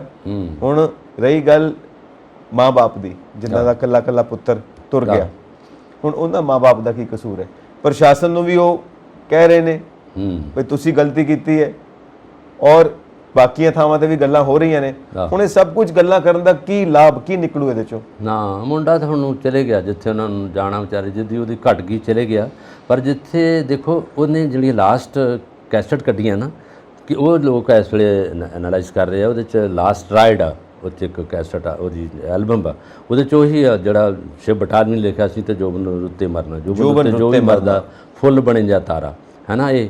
ਤੇ ਉਹਨੇ ਵੀ ਇਸ ਤਰ੍ਹਾਂ ਦਾ ਇੱਕ ਗੀਤ ਇਸ ਆਪਣੀ ਐਲਬਮ ਚਲਾਇਆ, ਔਰ ਉਹ ਬਹੁਤ ਲੋਕਾਂ ਨੇ ਸੁਣਿਆ। ਔਰ ਉਹਦੇ 'ਚ ਹੁਣ ਦੇਖੋ, ਇਹ ਕਈ ਵਾਰੀ ਗੱਲਾਂ ਜਾਂ ਰੱਬ ਮੂੰਹ 'ਚੋਂ ਕਢਾਉਣਾ, ਜਾਂ ਉਹਦੇ 'ਚ ਉਹਦੀ ਸੋਚ 'ਚ ਆ ਗਈਆਂ ਗੱਲਾਂ, ਔਰ ਉਸੇ ਤਰ੍ਹਾਂ ਉਹਨੇ ਇਹ ਲਿਖਿਆ। ਹੁਣ ਲੋਕਾਂ ਦੀ ਬੜੀ ਚਰਚਾ ਦਾ ਵਿਸ਼ਾ ਬਣ ਗਈ ਵੀ ਯਾਰ ਸਿੱਧੂ ਮੂਸਾ ਵਾਲੇ ਨੇ ਹੁਣ ਇਸੇ ਤਰ੍ਹਾਂ ਦੀ ਇੱਕ ਗੀਤ ਕੱਢਿਆ ਸੀ, ਉਹ ਲੋਕਾਂ ਨੇ ਸੁਣਿਆ, ਪਸੰਦ ਵੀ ਕੀਤਾ ਉਹਨੂੰ, ਔਰ ਪੜ੍ਹਿਆ ਲਿਖਿਆ ਸੂਝਵਾਨ ਮੁੰਡਾ ਸੀਗਾ, ਔਰ ਲਿਖਦਾ ਵੀ ਸੋਹਣਾ ਸੀ, ਆਪ ਹੀ ਲਿਖਦਾ, ਆਪ ਹੀ ਬਬੀਹਾ ਬੋਲਿਆ, ਉਹਦਾ ਬੜਾ ਫੋਕ ਨਾਲ ਇਨ ਟੱਚ ਸੀਗਾ। ਟਰੈਕਟਰ ਦੇ ਬਾਰੇ ਇੱਕ ਗੀਤ ਸੀਗਾ ਉਹਦਾ, ਔਰ ਲੋਕਾਂ ਨੇ, ਔਰ ਪਿੰਡ ਦੀ ਜੂਹ 'ਚ, ਔਰ ਉਹਨੇ ਇੱਕ ਇਹ ਗੱਲ ਬੜੀ ਵਧੀਆ ਕੀਤੀ ਕਿ ਉਹਨੇ ਕਿਹਾ ਮੈਂ ਚੰਡੀਗੜ੍ਹ ਨਹੀਂ ਆਪਣਾ ਕੋਠੀ ਬਣਾਊਂਗਾ, ਮੈਂ ਮੋਹਾਲੀ ਨਹੀਂ ਬਣਾਊਂਗਾ, ਮੈਂ ਪਿੰਡ ਦੇ ਵਿੱਚ ਹੀ ਬਣਾਊਂਗਾ। ਔਰ ਆਲੀਸ਼ਾਨ ਉਹਨੇ ਘਰ ਬਣਾਇਆ ਆਪਣਾ, ਔਰ ਵਧੀਆ ਜਿਹੜਾ ਚੁਬਾਰਿਆਂ ਵਰਗੇ ਘਰ ਵੱਡੇ ਹੈਗੇ, ਹਾਲ ਆ, ਉਹਦੇ ਟਰੈਕਟਰ ਖੜੇ ਆ, ਹਵੇਲੀ ਬਹੁਤ ਵੱਡੀ ਹੈ। ਇਹ ਸੀ ਉਹਦੇ ਪਿੰਡ ਦੀ ਜੂਹ ਨਾਲ ਪਿਆਰ। ਉਹਦੇ ਮਦਰ ਸਰਪੰਚ ਸੀਗੇ। ਪਿੰਡ ਨਾਲ ਜੁੜਨਾ ਨਹੀਂ, ਤੇ ਜਦੋਂ ਪੈਸਾ ਆ ਜਾਂਦਾ ਨਾ ਤੇ ਬੰਦਾ ਸ਼ਹਿਰ ਦੇ ਸੁਪਨੇ ਲੈਂਦਾ, ਸ਼ਹਿਰ 'ਚ ਰਹੂਗਾ, ਮੈਟਰੋਪੋਲੀਟਨ ਸਿਟੀ ਚੱਲ ਜਾਊਗਾ, ਦਿੱਲੀ ਵਰਗੇ ਸ਼ਹਿਰ 'ਚ ਵੀ ਚੱਲ ਜਾਂਦਾ, ਬਹੁਤ ਸਿੰਗਰ ਉੱਥੇ ਬੈਠੇ ਆ। ਪਰ ਉਹਨੇ ਪਿੰਡ ਦੇ ਜੂਹ ਨੂੰ ਨਹੀਂ ਛੱਡਿਆ, ਪਿੰਡ ਦੇ ਲੋਕਾਂ ਨੂੰ ਨਹੀਂ। ਅੱਜ ਲੋਕ ਕਰਲਾ ਰਹੇ ਆ, ਰੋ ਰਹੇ ਆ, ਕਿਉਂਕਿ ਲੋਕਾਂ ਵਿੱਚ ਨੇੜਤਾ ਸੀ ਉਹਦੀ, ਕਿਉਂਕਿ ਜਦੋਂ ਲੋਕਾਂ ਨੂੰ ਮਿਲਦਾ ਲੋਕਾਂ ਨੂੰ ਜਾਂਦਾ ਸੀਗਾ। ਉਹ ਸਿੰਗਰ ਵੀ ਸਿੰਗਰ ਨਹੀਂ ਹੁੰਦਾ ਜਿਹੜਾ ਆਪਣਿਆਂ ਤੋਂ ਦੂਰ ਹੋ ਜਾਏ, ਵੀ ਉਦੋਂ ਸਟੇਜ ਤੇ ਆ ਕੇ ਸਾਹਮਣੇ ਆਵੇ, ਪਰ ਇਹ ਗਾਏ ਲੋਕਾਂ ਦੇ ਨਜ਼ਰ 'ਚ ਆਉਂਦਾ ਸੀਗਾ, ਜੋ ਮਿਲਦਾ ਸੀ ਲੋਕਾਂ। ਮਾਰਕੀਟ 'ਚ ਰਹਿਣਾ ਚਾਹੁੰਦੇ ਹੋ ਨਾ, ਇੱਕ ਆਰਟਿਸਟ ਦੇ ਤੌਰ ਤੇ, ਜਦੋਂ ਤੁਸੀਂ ਮਾਰਕੀਟ 'ਚ ਹਮੇਸ਼ਾ ਵਾਸਤੇ ਰਹਿਣਾ ਚਾਹੁੰਦੇ ਹੋ, ਤੁਹਾਨੂੰ ਲੋਕ ਕਲਾਕਾਰ ਬਣਨਾ ਪਏਗਾ, ਲੋਕਾਂ ਦਾ ਕਲਾਕਾਰ ਬਣਨਾ ਪਏਗਾ। ਲੋਕਾਂ ਨਾਲ ਪੂਰਾ ਸੰਪਰਕ ਹੋਏਗਾ, ਤੁਸੀਂ ਲੋਕਾਂ ਦੀਆਂ ਗੱਲਾਂ ਕਰੋਗੇ, ਲੋਕਾਂ ਦੀਆਂ ਸਮੱਸਿਆਵਾਂ ਦੀਆਂ ਗੱਲਾਂ ਕਰੋਗੇ, ਲੋਕਾਂ ਦੀਆਂ ਭਾਵਨਾਵਾਂ ਦੀਆਂ ਗੱਲਾਂ ਕਰੋਗੇ। ਜਿੰਨਾ ਲੋਕਾਂ ਨਾਲ ਜੁੜੋਗੇ ਉਹਨੇ ਤੁਸੀਂ ਜਿਉਂਦੇ ਰਹੋਗੇ ਲੋਕਾਂ ਦੇ ਵਿੱਚ। ਇਹ ਤਾਂ ਇੱਕ ਚੀਜ਼ ਹੈ ਕਿ ਤੁਸੀਂ ਕਿੱਦਾਂ ਲੋਕ ਕਲਾਕਾਰ ਬਣਨਾ ਹੈ। ਸੋ ਅਸੀਂ ਇਹੀ ਅਰਦਾਸ ਕਰ ਸਕਦੇ ਹਾਂ ਕਿ ਪੰਜਾਬ ਦਾ ਮਾਹੌਲ ਸਹੀ ਹੋਵੇ ਤੇ ਉਹਨਾਂ ਦੀ ਰੂਹ ਨੂੰ ਸ਼ਾਂਤੀ ਬਖਸ਼ੇ, ਔਰ ਮਾਂ-ਬਾਪ ਹੁਣ ਜਿਹੜਾ ਘਾਟਾ ਉੱਤੇ ਘਾਟਾ ਹੀ ਹੈ ਉਹਨਾਂ ਨੂੰ, ਹੈ ਨਾ, ਕਿ ਉਹ ਸੁਖੀ ਅਸੀਂ ਇਹ ਕਹੀਏ ਵੀ ਬਲ ਬਖਸ਼ੇ ਪਰਮਾਤਮਾ, ਤਾਂ ਮਾਂ-ਬਾਪ ਨੂੰ ਤਸੱਲੀ ਨਹੀਂ ਹੋਣੀ ਸਾਡੇ ਕਹਿਣ ਨਾਲ। ਬਿਲਕੁਲ। ਸੋ ਇਹ ਤਾਂ ਹੁਣ ਵਾਹਿਗੁਰੂ ਦਾ ਭਾਣਾ ਹੈ। ਇਕੱਲੇ ਰਹਿ ਗਏ ਨਾ, ਇਕੱਲੇ ਰਹਿ ਗਏ ਦੁਨੀਆ ਤੇ। ਹੁਣ ਉਮਰ ਵੀ ਉਹਨਾਂ ਦੀ ਕਾਫੀ ਹੈ, ਔਰ ਜਿਹੜੇ ਬਾਕੀ ਬਚਦੇ ਸਾਲ ਉਹਨਾਂ ਕਿੱਦਾਂ ਗੁਜ਼ਾਰਨੇ, ਕੀ ਕਰਨਾ। ਜਿਹੜੀ ਸ਼ੋਹਰਤ, ਜੋ ਬੇਟੇ ਦਾ, ਪੁੱਤ ਦੀ ਜਿਹੜੀ ਖੁਸ਼ਹਾਲੀ ਹੁੰਦੀ ਆ, ਇਹਨਾਂ ਦੇ ਅੱਖਾਂ ਅੱਗੇ ਚੱਲਦਾ ਫਿਰਦਾ ਪਤਾ ਲੱਗਦਾ ਸੀ, ਖਬਰਾਂ ਸੁਣਦੇ ਸੀ, ਉਹ ਹੁਣ ਗੱਲਾਂ ਨਹੀਂ ਮਿਲਣਗੀਆਂ ਤਾਂ ਉਹਨਾਂ ਬਿਲਕੁਲ ਚਿੰਤਾ 'ਚ ਜਾ ਡਿੱਗਣਾ। ਬੰਦਾ ਇੰਨੀ ਜਲਦੀ ਬਜ਼ੁਰਗ ਨਹੀਂ ਹੁੰਦਾ, ਚਿੰਤਾ ਨਾਲ, ਦੁੱਖ ਨਾਲ, ਤੇ ਜਿਹੜਾ ਉਹਨਾਂ 'ਤੇ ਆ ਕੇ ਪਹਾੜ ਡਿੱਗਦਾ ਉਹਦੇ ਨਾਲ ਬੁੜਾ ਹੁੰਦਾ, ਨਹੀਂ ਤਾਂ ਬਹੁਤ ਦੇਰ ਜੀ ਸਕਦਾ ਬੰਦਾ। ਇਹੀ ਚੀਜ਼ਾਂ ਜਿਹੜੀਆਂ ਬੰਦੇ ਨੂੰ ਜੀਣ ਲਈ ਅੱਗੇ ਨਹੀਂ ਤੁਰਨ ਦਿੰਦੀਆਂ। ਜਿਹੜੀ ਚਿੰਤਾਵਾਂ ਜਿਹਨੂੰ ਜਿਹੜੇ ਸਰੀਰ ਨੂੰ ਲੱਗੇ ਇੱਕ ਹੋਣਾ, ਉਹ ਸਿਉਂਕ ਵਾਂਗੂ ਸਰੀਰ ਨੂੰ ਖਾ ਜਾਂਦੀ ਹੈ। ਇਹ ਉਹਨਾਂ ਦੇ ਮਦਰ ਦੇਖੋ ਸਰਪੰਚ ਸੀਗਾ, ਉਹਦੇ ਫਾਦਰ ਬੜੇ ਉੱਚੇ ਲੰਬੇ ਆ। ਹੁਣ ਦੇਖੋ ਉਹਨਾਂ ਦਾ ਆਉਣ ਵਾਲੇ ਸਾਲਾਂ 'ਚ ਕੀ ਹਾਲ ਹੋ ਜਾਣਾ। ਉਹਨਾਂ ਵਾਰ ਆਪਣੇ ਬੇਟੇ ਨੂੰ ਯਾਦ ਕਰਨਾ, ਕਿਉਂਕਿ ਹੁਣ ਸਾਰੀਆਂ ਦੀਵਾਰਾਂ ਸੁੰਨੀਆਂ ਹੋ ਗਈਆਂ, ਘਰ ਸੁੰਨਾ ਹੋ ਗਿਆ। ਕਿਉਂਕਿ ਹੁਣ ਟਰੈਕਟਰ ਚਲਾਉਣਾ ਸੀ, ਉਹਨਾਂ ਗੱਡੀ ਚਲਾਉਂਦਾ ਸੀਗਾ, ਆਵਾਜ਼ਾਂ ਆਉਂਦੀਆਂ ਘਰ 'ਚ ਆਉਂਦੀਆਂ। ਉਹ ਘਰ ਆ ਇਸ ਵੇਲੇ ਹੁਣ ਸਾਰੀਆਂ ਨੁੱਕਰਾਂ ਸੁੰਨੀਆਂ ਹੋ ਗਈਆਂ। ਮਾਂ ਪਿਓ ਲਈ ਅਗਲਾ ਜਿਹੜਾ ਸਮਾਂ ਆ ਗਿਆ ਉਹਨਾਂ 'ਤੇ, ਉਹ ਬੜਾ ਦੁਖਦਾਈ ਹੈ ਔਰ ਬੜਾ ਅਫਸੋਸ ਭਰਿਆ ਹੈਗਾ। ਔਰ ਬੜਾ ਉਹਦੇ ਮਦਰ ਦੀਆਂ ਜਿਹੜੀਆਂ ਕਾਲਜੇ ਦੀਆਂ ਅੰਦਰਾਂ ਵਲੂੰਦਰੀਆਂ ਗਈਆਂ, ਉਹਨਾਂ ਨਾਲ ਦੁੱਖ ਸਾਂਝਾ ਨਹੀਂ ਹੋ ਸਕਦਾ। ਕਿਉਂਕਿ ਇਹ ਹੈਗਾ ਕਿ ਜਿੰਨਾ ਤੁਸੀਂ ਨੇੜਤਾ ਰੱਖੋਗੇ ਨਾ, ਕੋਈ ਬੰਦਾ ਇਸ ਦੁਨੀਆ ਤੋਂ ਚਲੇ ਜਾਂਦਾ, ਉਹਦੇ ਨਾਲ ਜਿੰਨੀ ਨੇੜਤਾ ਉਹਦੀ ਰਿਸ਼ਤੇ ਦੀ, ਉਹਨੂੰ ਜ਼ਿਆਦਾ ਦੁੱਖ ਹੋਗਾ। ਭਰਾ ਨੂੰ ਭਰਾ ਦਾ ਹੈਗਾ, ਭੈਣ ਨੂੰ ਭੈਣ ਦਾ ਹੈਗਾ, ਜਿਹੜਾ ਵੀ ਮਾਂ ਨੂੰ ਮਾਂ ਦਾ ਹੈਗਾ। ਪਰ ਜੋ ਰਿਸ਼ਤਾ ਮਾਂ ਦੇ ਨਾਲ ਪੁੱਤ ਦਾ ਹੈਗਾ, ਉਹ ਕਿਸੇ ਦਾ ਵੀ ਇਦਾਂ ਦਾ ਹੈ ਨਹੀਂ। ਹੁਣ ਜੋ ਮਾਂ ਉਹਦੀ ਉਦੋਂ ਵੀਡੀਓ 'ਚ ਬੋਲ ਰਹੀ ਸੀ, ਕਹਿੰਦੀ ਤੁਸੀਂ ਮੇਰੇ ਵੀ ਗੋਲੀ ਮਾਰ ਦਿਓ, ਮੈਂ ਇਸ ਦੁਨੀਆ 'ਤੇ ਕੀ ਕਰਨਾ, ਜੇ ਮੇਰਾ ਪੁੱਤ ਨਹੀਂ ਰਿਹਾ ਤਾਂ ਮੈਂ ਵੀ ਨਹੀਂ ਰਹਿ ਸਕਦੀ। ਤੇ ਕਾਹਦਾ ਜੀਵਣਾ ਹੁੰਦਾ, ਇਹ ਹੁੰਦਾ ਉਹਨਾਂ ਦੇ ਮਾਂ ਦਾ ਜਿਹੜਾ ਅਹਿਸਾਸ ਆ, ਉਹਦੇ ਜਜ਼ਬਾਤ ਆ, ਉਹਨੂੰ ਦੇਖ ਕੇ ਵੇਖੋ। ਔਰ ਜਿਹਦਾ ਪੁੱਤ ਇਹ ਨਹੀਂ ਸੀਗਾ, ਕਈ ਮਾਵਾਂ ਤਾਂ ਭਾਵੇਂ ਅਮਲੀ ਹੋਵੇ ਜਾਂ ਜਿੱਦਾਂ ਹੋਵੇ, ਨਖੱਟੂ ਪੁੱਤ ਨੂੰ ਵੀ ਨਹੀਂ ਮਾੜਾ ਕਹਿੰਦੀ। ਮਾਂ ਕਦੀ ਆਪਣੇ ਪੁੱਤ ਨੂੰ ਮਾੜਾ ਨਹੀਂ ਕਹਿੰਦੀ। ਮਾੜਾ ਉਹ ਕਹਿੰਦੀ ਆ ਜਿਹੜਾ ਪੁੱਤ ਮਾਰੇਗਾ ਵੀ ਤਾਂ ਵੀ ਨਹੀਂ ਮਾੜਾ ਕਹਿੰਦੀ। ਇਹ ਤਾਂ ਉਹਦਾ ਬੇਟਾ ਕਿਤੇ ਦਾ ਕਿਤੇ ਅਰਸ਼ਾਂ ਤੱਕ ਪਹੁੰਚਿਆ ਸੀ, ਜਿਹਦੀ ਸ਼ੋਹਰਤ, ਜਿਹਦੀ ਸਾਰੇ ਪਾਸੇ ਜਾਣ ਪਛਾਣ, ਜਿਹਦੀ ਜ਼ਿਆਦਾ ਸੂਝਵਾਨ, ਜਿੱਥੇ ਕੋਈ ਪੈਸਾ, ਹਰ ਚੀਜ਼ ਉਹਦੇ ਕੋਲ ਸੀਗਾ। ਔਰ ਇਹ ਬੜੀ ਵੱਡੀ ਦੁਖਦਾਈ ਘਟਨਾ ਵਾਪਰੀ ਪੰਜਾਬ 'ਚ। ਔਰ ਇਸ ਤਰ੍ਹਾਂ ਦੀ ਸ਼ਾਂਤੀ ਅੱਗੇ ਵੀ ਵਾਹਿਗੁਰੂ ਸ਼ਾਂਤੀ ਦੇਵੇ, ਕਿ ਅੱਗੇ ਆਉਣ ਵਾਲੇ ਸਮਾਂ ਸਾਰੇ ਸ਼ਾਂਤੀਪੂਰਵਕ ਰਹੇ। ਬਿਲਕੁਲ ਜੀ। ਔਰ ਅਸੀਂ ਪੰਜਾਬ ਦੇ ਵਾਸਤੇ ਵੀ ਸ਼ਾਂਤੀ ਦੀ ਹੀ ਇੱਛਾ ਰੱਖਦੇ ਹਾਂ। ਪੰਜਾਬ ਦੇ ਵਿੱਚ ਸ਼ਾਂਤੀ ਹੋਵੇ, ਇਹ ਸਾਰਾ ਮਾਹੌਲ ਬਿਲਕੁਲ ਠੀਕ ਹੋਵੇ ਔਰ ਸਭ ਪਾਸੇ ਪੂਰਾ ਸਿਕਿਉਰਿਟੀ ਦਾ ਪੂਰਾ ਪੁਖਤਾ ਇੰਤਜ਼ਾਮ ਹੋਵੇ, ਲੋਕਾਂ ਦੀ ਜਾਨ ਮਾਲ ਦੀ ਹਿਫਾਜ਼ਤ ਹੋਵੇ, ਸਭ ਕੁਝ ਸਹੀ ਹੋਵੇ। ਸੋ ਹੁਣ ਇੱਕ ਮੀਟਿੰਗ ਹੋਣ ਜਾ ਰਹੀ ਹੈ, ਜੋ ਨਵੀਂ ਵਜ਼ਾਰਤ ਬਣੀ ਹੈ ਸਾਰੇ ਮਿਨਿਸਟਰ ਸਾਹਿਬਾਨ ਦੀ, ਕਿਸਾਨਾਂ ਦੀਆਂ ਸਮੱਸਿਆਵਾਂ ਦੇ ਉੱਤੇ ਗੱਲਬਾਤ ਹੋਣੀ ਹੈ, ਕਿ ਐਮਐਸਪੀ ਦੇ ਉੱਤੇ ਵੀ ਗੱਲਬਾਤ ਹੋਣੀ ਹੈ, ਹੋਰ ਵੀ ਜਿਹੜੀਆਂ ਸਮੱਸਿਆਵਾਂ ਨੇ। ਮੇਨ ਚੀਜ਼ ਇਹ ਹੈ ਕਿ ਪੰਜਾਬ ਦੀ ਫਾਰਮਿੰਗ ਨੂੰ, ਪੰਜਾਬ ਦੀ ਖੇਤੀਬਾੜੀ ਨੂੰ ਪ੍ਰੋਗਰੈਸਿਵ ਕਿਵੇਂ ਬਣਾਉਣਾ ਹੈ। ਇੱਕ ਤਾਂ ਹੈ ਨਾ ਜਿਹੜੇ ਮੁੱਦੇ ਹੈਗੇ ਨੇ ਉਹ ਤਾਂ ਹੈਗੇ ਹੀ ਨੇ, ਪਰ ਅੱਗੇ ਫਿਊਚਰ ਵੀ ਤਾਂ ਸੋਚਣਾ ਹੈ ਨਾ। ਇਹ ਰਿਵਾਇਤੀ ਤਰੀਕੇ ਦੇ ਨਾਲ ਖੇਤੀਬਾੜੀ ਕਰਕੇ ਅਸੀਂ ਨਵੀਂ ਚੀਜ਼ ਨਹੀਂ ਸਿਰਜ ਸਕਦੇ, ਪੁਰਾਣੇ ਮੈਥਡਸ ਦੇ ਨਾਲ ਅਸੀਂ ਨਵੇਂ ਰਿਜ਼ਲਟ ਨਹੀਂ ਲੈ ਕੇ ਆ ਸਕਦੇ। ਇਸ ਕਰਕੇ ਸਾਨੂੰ ਆਪਣੇ ਮੈਥਡਸ ਚੇਂਜ ਕਰਨੇ ਪੈਣਗੇ, ਖੇਤੀਬਾੜੀ ਕਰਨ ਦੇ ਤਰੀਕੇ ਬਦਲਨੇ ਪੈਣਗੇ ਔਰ ਜ਼ਿਆਦਾ ਸਾਇੰਟੀਫਿਕ ਹੋਣਾ ਪਏਗਾ। ਕਿਸਾਨਾਂ ਨੂੰ ਮਿਲ ਕੇ ਜਿਹੜੇ ਸਾਇੰਸ ਮਾਹਿਰ ਨੇ, ਖੇਤੀਬਾੜੀ ਦੇ ਸਾਇੰਟਿਸਟ ਨੇ, ਉਹਨਾਂ ਨੂੰ ਮਿਲ ਕੇ ਨਵੀਆਂ ਤਕਨੀਕਾਂ ਇਜਾਦ ਕਰਨੀਆਂ ਪੈਣਗੀਆਂ, ਤਾਂ ਕਿ ਪੰਜਾਬ ਦੀ ਜਿਹੜੀ ਖੇਤੀਬਾੜੀ ਉਹਦੇ ਵਿੱਚ ਜਿਹੜੀ ਖੜੋਤ ਆਈ ਹੋਈ ਹੈ ਉਹ ਅੱਗੇ ਵੱਧ ਸਕੇ, ਉਸ ਖੜੋਤ ਤੋਂ ਬਾਹਰ ਨਿਕਲ ਸਕੀਏ ਤੇ ਆਮਦਨੀ ਦੇ ਸਾਧਨ ਬਣ ਸਕਣ ਔਰ ਨਾਲ ਇੰਡਸਟਰੀ ਵੀ ਡਿਵੈਲਪ ਹੋਵੇ ਐਗਰੀਕਲਚਰ ਦੇ ਨਾਲ ਜੁੜੀ ਹੋਈ, ਤਾਂ ਕਿ ਖਜ਼ਾਨਾ ਭਰੇ ਤੇ ਪੰਜਾਬ ਦੀ ਆਰਥਿਕ ਸਥਿਤੀ ਮਜ਼ਬੂਤ ਹੋਵੇ। ਇਹ ਗੱਲ ਅੱਛੀ ਹੈ ਕਿ ਇਸ ਵੇਲੇ ਮੀਟਿੰਗ ਚੱਲ ਰਹੀ ਹੈ ਮੰਤਰੀ ਮੰਡਲ ਦੀ ਜੀ। ਉਹਦੇ 'ਚ ਬੜੇ ਅਹਿਮ ਮੁੱਦੇ ਜਿਹੜੇ ਲੈ ਰਹੇ ਆ, ਜਿਹਦੇ 'ਚ ਖਾਸ ਤੌਰ 'ਤੇ ਜਿਹੜਾ ਬਜਟ ਹੈ 2022-23 ਦਾ ਬਜਟ ਜਿਹੜਾ ਆ ਰਿਹਾ, ਉਹਦੇ 'ਚ ਇਹਨਾਂ ਦੇ ਚੀਮਾ ਸਾਹਿਬ ਨੇ ਗੱਲ ਕੀਤੀ ਹੈ। ਔਰ ਉਹਦਾ ਬਜਟ ਦੀ ਵੀ ਤਰੀਕ ਅਜੇ 14 ਅੱਗੇ ਲੈ ਕੇ ਜਾਣਗੇ। ਅੱਜ ਚਰਚਾ ਹੋਣੀ ਉਹਦੇ 'ਤੇ ਕਿ ਬਜਟ ਦੇ ਵਿੱਚ ਕੀ ਕੁਛ ਇਨਕਲੂਡ ਕਰਨਾ। ਔਰ ਉਹਦੇ 'ਚ ਦੂਜੀ ਗੱਲ ਇਹਨਾਂ ਨੇ ਲਈ ਆ ਜਿਹੜੀ ਮੂੰਗੀ ਦੀ ਦਾਲ ਜਿਹੜੀ ਉਗਾ ਰਹੇ ਆ, ਔਰ ਉਹਨਾਂ ਦਾਲਾਂ ਦੇ ਨਾਲ ਬਾਕੀ ਜਿਹੜੀਆਂ ਸਾਉਣੀ ਦੀਆਂ ਦਾਲਾਂ, ਉਹਦੇ 'ਚ ਵੀ ਉਹ ਮਸਰ ਨੇ ਔਰ ਛੋਲਿਆਂ ਦੀ ਆ, ਔਰ ਉਹਦੇ 'ਚ ਕਈ ਮਾਂਹ ਨੇ।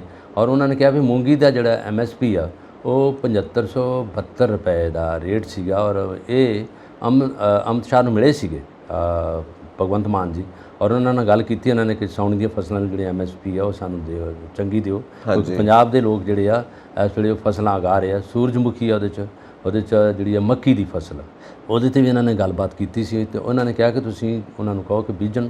ਔਰ ਪਿਛਲੀ ਵਾਰ 50,000 ਏਕੜ ਸੀਗਾ ਰਕਬਾ, ਤੇ ਇਸ ਟਾਈਮ 'ਤੇ ਇਹ 80 ਤੋਂ ਵੀ ਉੱਪਰ ਚਲ ਗਿਆ 80,000 ਏਕੜ ਜਿਹੜਾ ਮੂੰਗੀ। ਔਰ ਇਹਦਾ ਰੇਟ ਜਿਹੜਾ ਸੀ ਉਹ ਸਹੀ ਸੀਗਾ। ਪਰ ਜਦੋਂ ਇਹ ਹੁਣ ਜਿਹੜੀ ਮੰਡੀਆਂ 'ਚ ਆਈ ਸੀ, ਇਹਨੂੰ ਪੱਕਣ 'ਚ ਜਿਹੜਾ ਨਾ ਜਿਹੜਾ 80-90 ਦਿਨ ਦੇ ਵਿੱਚ ਪੱਕ ਜਾਂਦੀ ਹੈ, ਮਤਲਬ 2.5-3 ਮਹੀਨਿਆਂ 'ਚ ਪੱਕ ਜਾਂਦੀ, ਜ਼ਿਆਦਾ ਟਾਈਮ ਨਹੀਂ। ਫਿਰ ਪਾਣੀ ਦੀ ਜ਼ਰੂਰਤ ਨਹੀਂ ਹੁੰਦੀ, ਇਹਨੂੰ ਛੇਤੀ ਪੱਕ ਜਾਂਦੀ ਹੈ ਔਰ ਛੇਤੀ ਗਾਹ ਕੇ ਇਹਨਾਂ ਨੂੰ ਦਾਣੇ ਬਣ ਜਾਂਦੇ ਆ, ਦਾਲ ਬਣ ਜਾਂਦੀ ਇਹਦੀ ਮੂੰਗੀ ਦੀ। ਔਰ ਇਸੇ ਕਰਕੇ ਇਹਨਾਂ ਕਿਹਾ ਵੀ ਇਹਦੇ 'ਚ ਤੁਸੀਂ 3-4 ਫਸਲਾਂ ਲੈ ਸਕਦੇ ਜੇ ਹੋਰ ਵੀ, ਔਰ ਇੰਟਰਕ੍ਰੋਪਿੰਗ 'ਚ ਵੀ ਹੋ ਸਕਦੀ ਹੈ। ਦੂਜੀਆਂ ਫਸਲਾਂ ਦੇ ਵਿੱਚ ਵੀ ਮੂੰਗੀ ਉੱਗ ਆਉਂਦੀ ਆ, ਜਿਹਨਾਂ 'ਚ ਵੱਡੀ ਫਸਲ ਆ ਤਾਂ ਉਹ 'ਚ ਵੀ ਨਾਲ ਹੈਗੀ ਆ।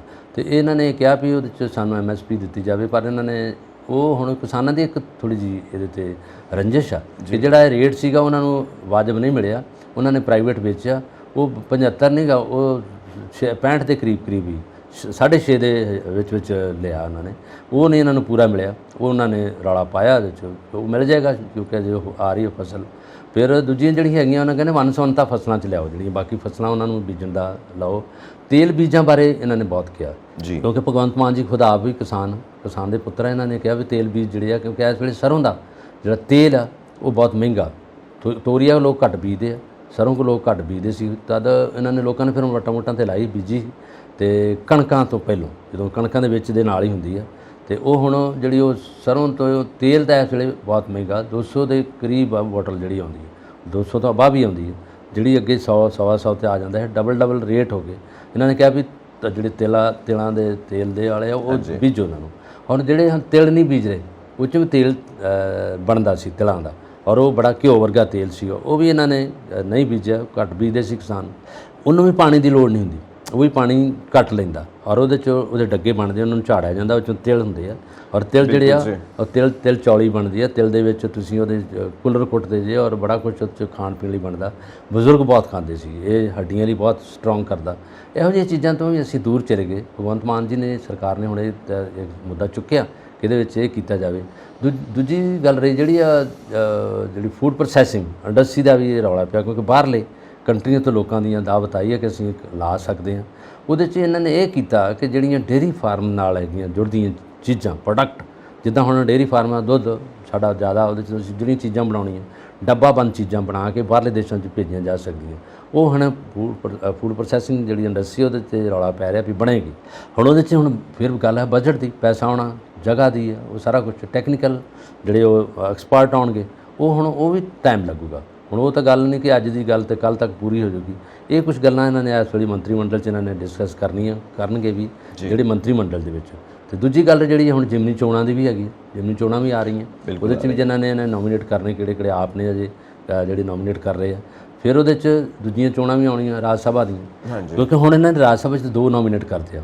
ਬਲਬੀਰ ਸਿੰਘ ਜੀ ਸੀਚੇਵਾਲ ਪਦਮ ਸ਼੍ਰੀ ਸੰਤ ਨੇ, ਮਹਾਤਮਾ ਨੇ, ਉਹਨਾਂ ਨੇ ਵਾਤਾਵਰਣ 'ਤੇ ਬਹੁਤ ਕੰਮ ਕੀਤਾ, ਵਾਤਾਵਰਣ ਪ੍ਰੇਮੀ ਨਾਲ ਹੁੰਦਾ। ਇੱਕ ਬਿਕਰਮਜੀਤ ਜੀ ਸਾਨੀ, ਉਹਨਾਂ ਨੂੰ 2 ਨੂੰ ਇਹਨਾਂ ਨੋਮੀਨੇਟ ਕੀਤਾ ਰਾਜ ਸਭਾ ਲਈ। ਬਿਲਕੁਲ, ਔਰ ਇਹਦੇ ਵਾਸਤੇ ਵਧਾਈ ਦੇ ਪਾਤਰ ਵੀ ਨੇ, ਕਿਉਂਕਿ ਬਹੁਤ ਸੂਝਵਾਨ ਲੋਕ ਨੇ ਜੋ ਬਿਲਕੁਲ ਸਹੀ ਪੰਜਾਬ ਦੇ ਮਸਲੇ ਨੂੰ ਜਾ ਕੇ ਕੰਮ ਕਰਨਗੇ, ਜਿਨ੍ਹਾਂ ਨੇ ਵਾਤਾਵਰਣ 'ਤੇ ਬਹੁਤ ਕੰਮ ਕਰਕੇ ਲੋਕਾਂ ਨੂੰ ਦਿਖਾਇਆ ਦੁਨੀਆ ਦੇ ਪੱਧਰ ਦੇ ਉੱਤੇ, ਔਰ ਪਦਮ ਸ਼੍ਰੀ ਮਿਲਿਆ ਹੋਇਆ ਹੈ। ਔਰ ਟਾਈਮਜ਼ ਮੈਗਜ਼ੀਨ ਦੇ ਵਿੱਚ ਵੀ ਉਹਨਾਂ ਨੂੰ ਖਾਸ ਸਥਾਨ ਦਿੱਤਾ ਗਿਆ ਸੀ, ਸੀਚੇਵਾਲ ਜੀ ਨੂੰ। ਸੋ ਇੱਕ ਬੰਦਾ ਹਜੇ ਹੋਰ ਵੀ ਚੁਣਨਾ ਹੈ ਸਾਡੇ ਪੰਜਾਬ ਦੇ ਵਿੱਚੋਂ, ਔਰ ਉਹਨਾਂ ਨੇ ਰਾਜ ਸਭਾ ਦੇ ਵਿੱਚ ਭੇਜਣਾ ਹੈ। ਉਮੀਦ ਕਰਦੇ ਹਾਂ ਉਹ ਵੀ ਬੜਾ ਜ਼ਬਰਦਸਤ ਪਰਸਨੈਲਿਟੀ ਹੋਏਗੀ। ਖੈਰ, ਜਿਹੜੀਆਂ ਇਹ 5 ਚੋਣਾਂ ਕੀਤੀਆਂ ਸੀ, 5 ਜਣਿਆਂ ਨੂੰ ਭੇਜਿਆ ਸੀ, ਉਹਦੇ ਉੱਤੇ ਤਾਂ ਸਾਰਿਆਂ ਨੇ ਕੁਐਸਚਨ ਮਾਰਕ ਲਗਾਇਆ ਸੀਗਾ ਕਿ ਇਹ ਕਿੱਦਾਂ ਪੰਜਾਬ ਦੇ ਮਸਲੇ ਚੁੱਕਣਗੇ। ਜਿਹੜੇ 5 ਦੇ 5 ਨੇ, ਇਹਨਾਂ ਨੂੰ ਕੋਈ ਨੌਲੇਜ ਨਹੀਂ ਹੈ ਪੰਜਾਬ ਬਾਰੇ, ਜਾਂ ਇੰਨੀ ਨੌਲੇਜ ਨਹੀਂ ਹੈ ਕਿ ਇਹ ਮਸਲੇ ਚੁੱਕ ਸਕਣ। ਪਰ ਹੁਣ ਜਿਹੜੇ 2 ਜਣੇ ਆਏ, ਬਿਲਕੁਲ ਬੜੇ ਜਾਣਨ। ਪਰ ਜਿਹੜੇ ਤੁਸੀਂ ਗੱਲ ਕੀਤੀ, ਜਿਸ ਤਰ੍ਹਾਂ ਸੰਤ ਮਹਾਤਮਾ ਦੀ ਗੱਲ ਕੀਤੀ, ਜਿਨ੍ਹਾਂ ਨੇ ਕੰਮ ਕੀਤਾ, ਜਿਨ੍ਹਾਂ ਨੇ ਹੁਣ ਦੇਖੋ ਪੰਜਾਬ 'ਚ ਐਸੀ ਟਰੀ ਪਲਾਂਟੇਸ਼ਨ ਕੀਤੀ ਆ, ਬਾਬਾ ਸੇਵਾ ਸਿੰਘ ਖਡੂਰ ਸਾਹਿਬ ਵਾਲੇ। ਔਰ ਤੁਸੀਂ ਜਾ ਕੇ ਕਿਤੇ ਮੌਕਾ ਮਿਲਿਆ, ਦੇਖੋ ਜੰਡਿਆਲਾ ਗੁਰੂ ਤੋਂ ਅੰਦਰ ਨੂੰ ਖਡੂਰ ਸਾਹਿਬ ਵਾਲਾ ਪਾਸਾ, ਮਾਝੇ ਦਾ ਏਰੀਆ ਅੰਮ੍ਰਿਤਸਰ ਦਾ, ਟੋਟਲ ਰੁੱਖਾਂ ਨਾਲ ਸੜਕਾਂ ਭਰੀਆਂ। ਉਹਦੇ 'ਤੇ ਫਰੂਟ ਪਲਾਂਟਸ ਵੀ ਆ, ਔਰਨਾਮੈਂਟਲ ਪਲਾਂਟਸ ਵੀ ਆ, ਔਰ ਪਾਣੀ ਖੁਦ ਉਹਨਾਂ ਦੇ ਸੇਵਾਦਾਰ ਪਾਉਂਦੇ ਆ, ਔਰ ਵੱਡੇ ਵੱਡੇ ਬੂਟੇ ਲੱਗੇ ਆ, ਸ਼ਾਨਦਾਰ ਰੁੱਖ ਲੱਗੇ ਆ, ਔਰ ਉਹਨਾਂ ਨੇ ਬਹੁਤ ਕੰਮ ਕੀਤਾ। ਪਦਮ ਸ਼੍ਰੀ ਵੈਸੇ ਉਹਨਾਂ ਨੂੰ ਅਵਾਰਡ ਮਿਲਿਆ, ਔਰ ਮੈਨੂੰ ਮੌਕਾ ਮਿਲਿਆ, ਮੈਂ 2 ਸ਼ਖਸੀਅਤਾਂ ਨਾਲ ਮਿਲਿਆ ਪਰਸਨਲੀ, ਔਰ ਖਡੂਰ ਸਾਹਿਬ ਵਾਲੇ ਬਾਬਾ ਜੀ ਨਾਲ ਮਿਲਿਆ, ਤੇ ਉਹਨਾਂ ਨੇ ਤਾਂ ਆਪਣਾ ਲਿਟਰੇਚਰ ਵੀ ਮੈਨੂੰ ਦਿੱਤਾ। ਬਲਿਹਾਰੀ ਕੁਦਰਤ ਵਸਿਆ, ਬਹੁਤ ਕੰਮ ਕੀਤਾ। ਤੇ ਸੀਚੇਵਾਲ ਸਾਹਿਬ ਨੂੰ ਵੀ ਮੈਂ ਮਿਲਿਆ ਉੱਥੇ ਜਾ ਕੇ, ਵਿਸਾਖੀ ਵਾਲੇ ਦਿਨ ਜਾ ਕੇ ਮਿਲਿਆ ਸੀ। ਬੜਾ ਵਧੀਆ ਮਾਹੌਲ ਬਣਿਆ ਹੋਇਆ ਸੀ ਉੱਥੇ। ਉਹਨਾਂ ਦੇ ਮਾਤਾ ਜੀ ਨੂੰ ਵੀ ਮਿਲਿਆ, ਸੋ ਉਹ ਵੀ ਬਹੁਤ ਕੰਮ ਕਰ ਰਹੇ ਨੇ। ਸੋ ਇਹ ਸਾਰੀਆਂ ਸ਼ਖਸੀਅਤਾਂ ਨੇ, ਔਰ ਇਦਾਂ ਦੀਆਂ ਸ਼ਖਸੀਅਤਾਂ ਪੰਜਾਬ ਦੇ ਵਿੱਚ ਬਹੁਤ ਜ਼ਿਆਦਾ ਨੇ, ਬਹੁਤ। ਸੋ ਇਹਨਾਂ ਸਭ ਦਾ ਜੁੜਨਾ, ਪੋਲੀਟਿਕਸ ਵਾਲੇ ਪਾਸੇ ਘੱਟ ਆ ਰਹੇ ਹੋ, ਬਿਲਕੁਲ, ਕਿਉਂਕਿ ਉਹਨਾਂ ਨੂੰ ਆਪ ਜੇ ਸਮਝਾ ਕੇ ਲਿਆਉਣਾ ਪਵੇ, ਆਉਂਦੇ ਨੇ ਤੇ ਨਹੀਂ। ਪੋਲੀਟਿਕਸ ਵਾਲੇ ਪਾਸੇ ਜਿਹੜੇ ਉਹ ਆ, ਜਿਹੜੇ ਬਿਨ ਬੁਲਾਏ ਮਹਿਮਾਨ, ਜਿਨ੍ਹਾਂ ਨੂੰ ਨਹੀਂ ਬੁਲਾਇਆ, ਉਹ ਆ ਕੇ ਬਹਿ ਜਾਂਦੇ ਆ, ਔਰ ਉੱਥੇ ਉਹਨਾਂ ਨੂੰ ਸਮਝ ਲਓ ਵਿਹਲੜ ਵੀ ਆ, ਉਹਨਾਂ ਕੋਲ ਕੋਈ ਕੰਮ ਕਾਰ ਨਹੀਂ। ਪਰ ਜਿਹੜੇ ਗੁਰੂ ਘਰ ਨਾਲ ਦੇ ਪ੍ਰੇਮੀ ਨੇ, ਲੋਕ ਸੇਵਾ ਕਰਦੇ ਆ, ਸਰਬੱਤ ਦਾ ਭਲਾ ਮੰਗਦੇ ਆ, ਉਹਨਾਂ ਦਾ ਮਨਸ਼ਾ, ਉਹਨਾਂ ਦਾ ਮੰਤਵ ਇੱਕੋ ਹੀ ਆ ਕਿ ਲੋਕਾਂ ਦਾ ਭਲਾ ਕਿਸ ਤਰ੍ਹਾਂ ਦਾ ਕਰਨਾ, ਲੋੜਵੰਦ ਦੀ ਹੈਲਪ ਕਿੱਦਾਂ ਦੀ ਕਰਨੀ ਆ, ਉਹਨਾਂ ਦਾ ਉਹੀ ਕੰਮ ਕਰਦੇ ਆ। ਉਹਨਾਂ ਦੇ ਇਹ ਨਹੀਂ ਹੁੰਦਾ ਵੀ ਵੱਡੀ ਕੁਰਸੀ 'ਤੇ ਜਾ ਕੇ ਬਹਿ ਜਾਈਏ, ਮੰਤਰੀ ਬਣ ਜਾਈਏ, ਉਹ ਇਹਨਾਂ ਗੱਲਾਂ ਤੋਂ ਬਹੁਤ ਦੂਰ ਆ, ਉਹ ਨਹੀਂ ਆਉਂਦੇ ਇਸ ਪਾਸੇ। ਉਹ ਇੱਦਾਂ ਦੇ ਲੋਕ ਪੰਜਾਬ 'ਚ ਬੇਸ਼ੁਮਾਰ ਬੈਠੇ ਨੇ, ਪਰ ਉਹਨਾਂ ਨੂੰ ਜੇ ਮਿਲੋ ਵੀ, ਮਨਾਓ ਵੀ, ਉਹ ਸ਼ਾਇਦ ਇੱਧਰ ਵਾਲੇ ਪਾਸੇ ਬਹੁਤ ਘੱਟ ਆਉਂਦੇ ਆ। ਪਰ ਹੁਣ ਜਿਹੜੀਆਂ 2 ਸ਼ਖਸੀਅਤਾਂ ਦਾ ਨਾਂ ਲਿਆ ਆਪਾਂ, ਇਹਨਾਂ ਨੇ ਪੰਜਾਬ ਲਈ ਬਹੁਤ ਕੰਮ ਕੀਤਾ। ਜਿੱਥੇ ਲੋਕ ਰੁੱਖ ਲਾਉਣਾ ਭੁੱਲ ਗਏ ਸੀ, ਸਿਰਫ ਲਾਉਂਦੇ ਸੀ ਵਣ ਮਹਾਉਤਸਵ 'ਤੇ। ਉਦੋਂ ਰੁੱਖ ਲਾਉਂਦੇ ਤੇ ਮੁੜ ਕੇ ਸਾਰੀ ਦਿਹਾੜੀ ਉਹਨੂੰ ਪਾਣੀ ਕੋਈ ਨਹੀਂ ਪਾਉਂਦਾ, ਸੁੱਕ ਕੇ ਭੁਰਜੀ ਹੋ ਕੇ ਡਿੱਗ ਪੈਂਦੇ ਸੀ। ਪਰ ਇਹਨਾਂ ਨੇ ਆਪ ਖੁਦ ਸੇਵਾ ਕੀਤੀ ਹੈ ਰੁੱਖਾਂ ਦੀ ਉਸੇ ਤਰ੍ਹਾਂ ਦਾ। ਇਸੇ ਕਰਕੇ ਬਾਰਿਸ਼ ਆਪਣੇ ਘੱਟ ਹੁੰਦੀ ਸੀ, ਰੁੱਖ ਤਾਂ ਹੈ ਹੀ ਨਹੀਂ, ਕਟਾ ਲਏ ਆਪਾਂ ਰੁੱਖ, ਸੜਕਾਂ ਬਣ ਗਈਆਂ, ਫਿਰ ਉੱਥੇ ਬਸ ਜਿੱਥੇ ਜ਼ਮੀਨਾਂ ਆਪਣੀਆਂ ਹੈਗੀਆਂ ਟਰੈਕਟਰ ਚੱਲ ਪਏ, ਹੈ ਨਾ। ਨਹੀਂ ਤਾਂ ਅੱਗੇ ਪਿੰਡਾਂ ਦੇ ਵਿੱਚ ਝੰਗੀਆਂ ਹੁੰਦੀਆਂ ਸੀ। ਸ਼ਿਵ ਕੁਮਾਰ ਬਟਾਲਵੀ ਦੀ ਜੇ ਕੋਈ ਕਵਿਤਾ ਪੜ੍ਹੋ ਤਾਂ ਝੰਗੀਆਂ ਦਾ ਮਤਲਬ ਜਿੱਥੇ ਮੋਰ ਘੁੱਗੀਆਂ ਚਿੜੀਆਂ ਗਟਾਰਾਂ ਬੋਲਦੀਆਂ, ਉਹ ਇੱਕ ਰੁੱਖਾਂ ਦਾ ਝੁੰਡ ਸੀਗਾ, ਉਹਨਾਂ ਝੰਗੀਆਂ ਦਾ ਸੀਗਾ ਉਹਨਾਂ ਏਰੀਆ 'ਚ। ਫਿਰ ਨਹਿਰਾਂ ਦੇ ਪੁਲਾਂ ਦੇ ਨਾਲ ਪਟੜੀਆਂ 'ਤੇ ਰੁੱਖ ਬਹੁਤ ਸੀਗੇ, ਨਿੰਮਾਂ ਉੱਥੇ, ਕਿੱਕਰਾਂ ਸੀ ਉੱਥੇ, ਟਾਹਲੀਆਂ ਉੱਥੇ ਸੀ। ਸ਼ੀਸ਼ਮ ਟਾਹਲੀ ਤਾਂ ਹੁਣ ਲੱਭਦੀ ਕਿਤੇ ਨਹੀਂ, ਹੈ ਨਾ। ਕਿੱਕਰ ਘੱਟ ਆ, ਹੈ ਨਾ। ਕਿੱਕਰਾਂ ਨੂੰ ਫੁੱਲ ਬੜੇ ਅੱਛੇ ਲੱਗਦੇ ਸੀ, ਜਿਹੜੇ ਪੀਲੇ ਪੀਲੇ ਫੁੱਲ ਸੀ, ਹੈ ਨਾ। ਉਹਦੇ 'ਚ ਉਹ ਕਰਦੇ ਉਹ ਲੋਕ ਉਹਨਾਂ ਨੂੰ ਬਹੁਤ ਪਿਆਰ ਕਰਦੇ ਸੀ, ਇੱਦਾਂ ਦੇ ਰੁੱਖ। ਮੈਨੂੰ ਯਾਦ ਹੈ ਨਿੱਕੇ ਹੁੰਦੇ ਨਾ ਜਾਂਦੇ ਹੁੰਦੇ ਸੀ, ਇੱਕ ਤਾਂ ਲਸੂੜੇ, ਲਸੂੜੇ ਬੜੇ ਖਾਣੇ, ਪੱਕੇ ਹੋਏ ਲਸੂੜੇ ਬੜੇ ਖਾਣੇ। ਇੱਕ ਨਿੰਮ ਦੀਆਂ ਨਮੋਲੀਆਂ, ਉਹ ਵੀ ਮਿੱਠੀਆਂ ਹੁੰਦੀਆਂ, ਉਹ ਵੀ ਬੜੀਆਂ ਖਾਣੀਆਂ। ਫਿਰ ਜਾਮਣ, ਜਾਮਣ ਜਾਮਣ ਖਾਣ ਤੋਂ ਬਾਅਦ ਰੁੱਤ ਆ ਗਈ, ਜਾਮਣ ਫਿਰ ਲੱਗ ਰਹੇ। ਜਾਮਣ ਖਾਣ ਤੋਂ ਬਾਅਦ ਅੰਬੀਆਂ ਬਹੁਤ ਹੁੰਦੀਆਂ ਸੀ, ਨਿੱਕੇ ਨਿੱਕੇ ਹੁੰਦੇ ਸੀ। ਤੇ ਜਾਮਣ ਖਾਣ ਤੋਂ ਬਾਅਦ ਫਿਰ ਇੱਕ ਦੂਜੇ ਨੂੰ ਆਪਣੀ ਜੀਭ ਦਿਖਾਣੀ, ਦੇਖ ਮੇਰੀ ਜੀਭ ਨੀਲੀ ਹੋ ਗਈ, ਉਹ ਕਹਿੰਦਾ ਮੇਰੀ ਤੇਰੇ ਤੋਂ ਜ਼ਿਆਦਾ ਨੀਲੀ ਹੋ ਗਈ। ਤਾਂ ਇਹ ਮੁਕਾਬਲੇਬਾਜ਼ੀ ਹੁੰਦੀ ਸੀ। ਸੋ ਇਹ ਸਭ ਨਾ ਉਹ ਖਾਣੇ ਰਹੇ, ਨਾ ਉਹ ਲੋਕ ਰਹੇ, ਨਾ ਉਹ ਵਿਚਾਰਧਾਰਾ ਰਹੀ, ਨਾ ਉਹ ਸੰਸਕਾਰ ਰਹੇ। ਜਿੱਥੇ ਹੈਗੇ ਨੇ ਰੱਬ ਦਾ ਸ਼ੁਕਰ ਹੈ ਵੀ ਹੈਗੇ ਨੇ, ਕਿਤੇ ਨਾ ਕਿਤੇ ਮੌਜੂਦ ਹੈਗੇ ਨੇ। ਪੰਜਾਬ ਦਾ ਵਿਰਸਾ, ਪੰਜਾਬ ਦੇ ਸੰਸਕਾਰ, ਖੁਰਾਕ ਹੈਗੀ ਆ ਉੱਥੇ ਮੌਜੂਦ। ਉਸ ਦੇਖ ਕੇ ਖੁਸ਼ੀ ਵੀ ਹੁੰਦੀ ਹੈ। ਔਰ ਬਾਕੀ ਤੁਸੀਂ ਕਿਹਾ ਹੁਣ ਉਹ ਦਰਖਤਾਂ ਦੀਆਂ ਨਸਲਾਂ ਵੀ ਖਤਮ ਹੋ ਚੁੱਕੀਆਂ ਨੇ। ਪਤਾ ਨਹੀਂ ਉਹ ਨਸਲਾਂ ਕਿਤਾਬਾਂ 'ਚ ਮਿਲਦੀਆਂ ਨੇ ਤੇ ਕਿਤਾਬਾਂ ਦੇ ਵਿੱਚ ਹੀ ਉਹ ਫੋਟੋਆਂ ਮਿਲਦੀਆਂ ਨੇ ਕਿ ਆਹ ਵੀ ਦਰਖਤ ਪਹਿਲਾਂ ਹੁੰਦੇ ਸੀ। ਤ੍ਰਿਵੇਣੀ ਜਿਹੜਾ ਇੱਕ ਖਾਸ ਰਹਿੰਦਾ ਸੀ, ਉਹਦੇ 'ਚ ਇੱਕ ਤਾਂ ਪਿੱਪਲ ਹੁੰਦਾ ਸੀ, ਇੱਕ ਬੋੜ ਹੁੰਦਾ ਸੀ, ਤੇ ਤੀਜਾ ਕਿਹੜਾ ਦਰਖਤ ਲਗਾਇਆ ਜਾਂਦਾ ਸੀ?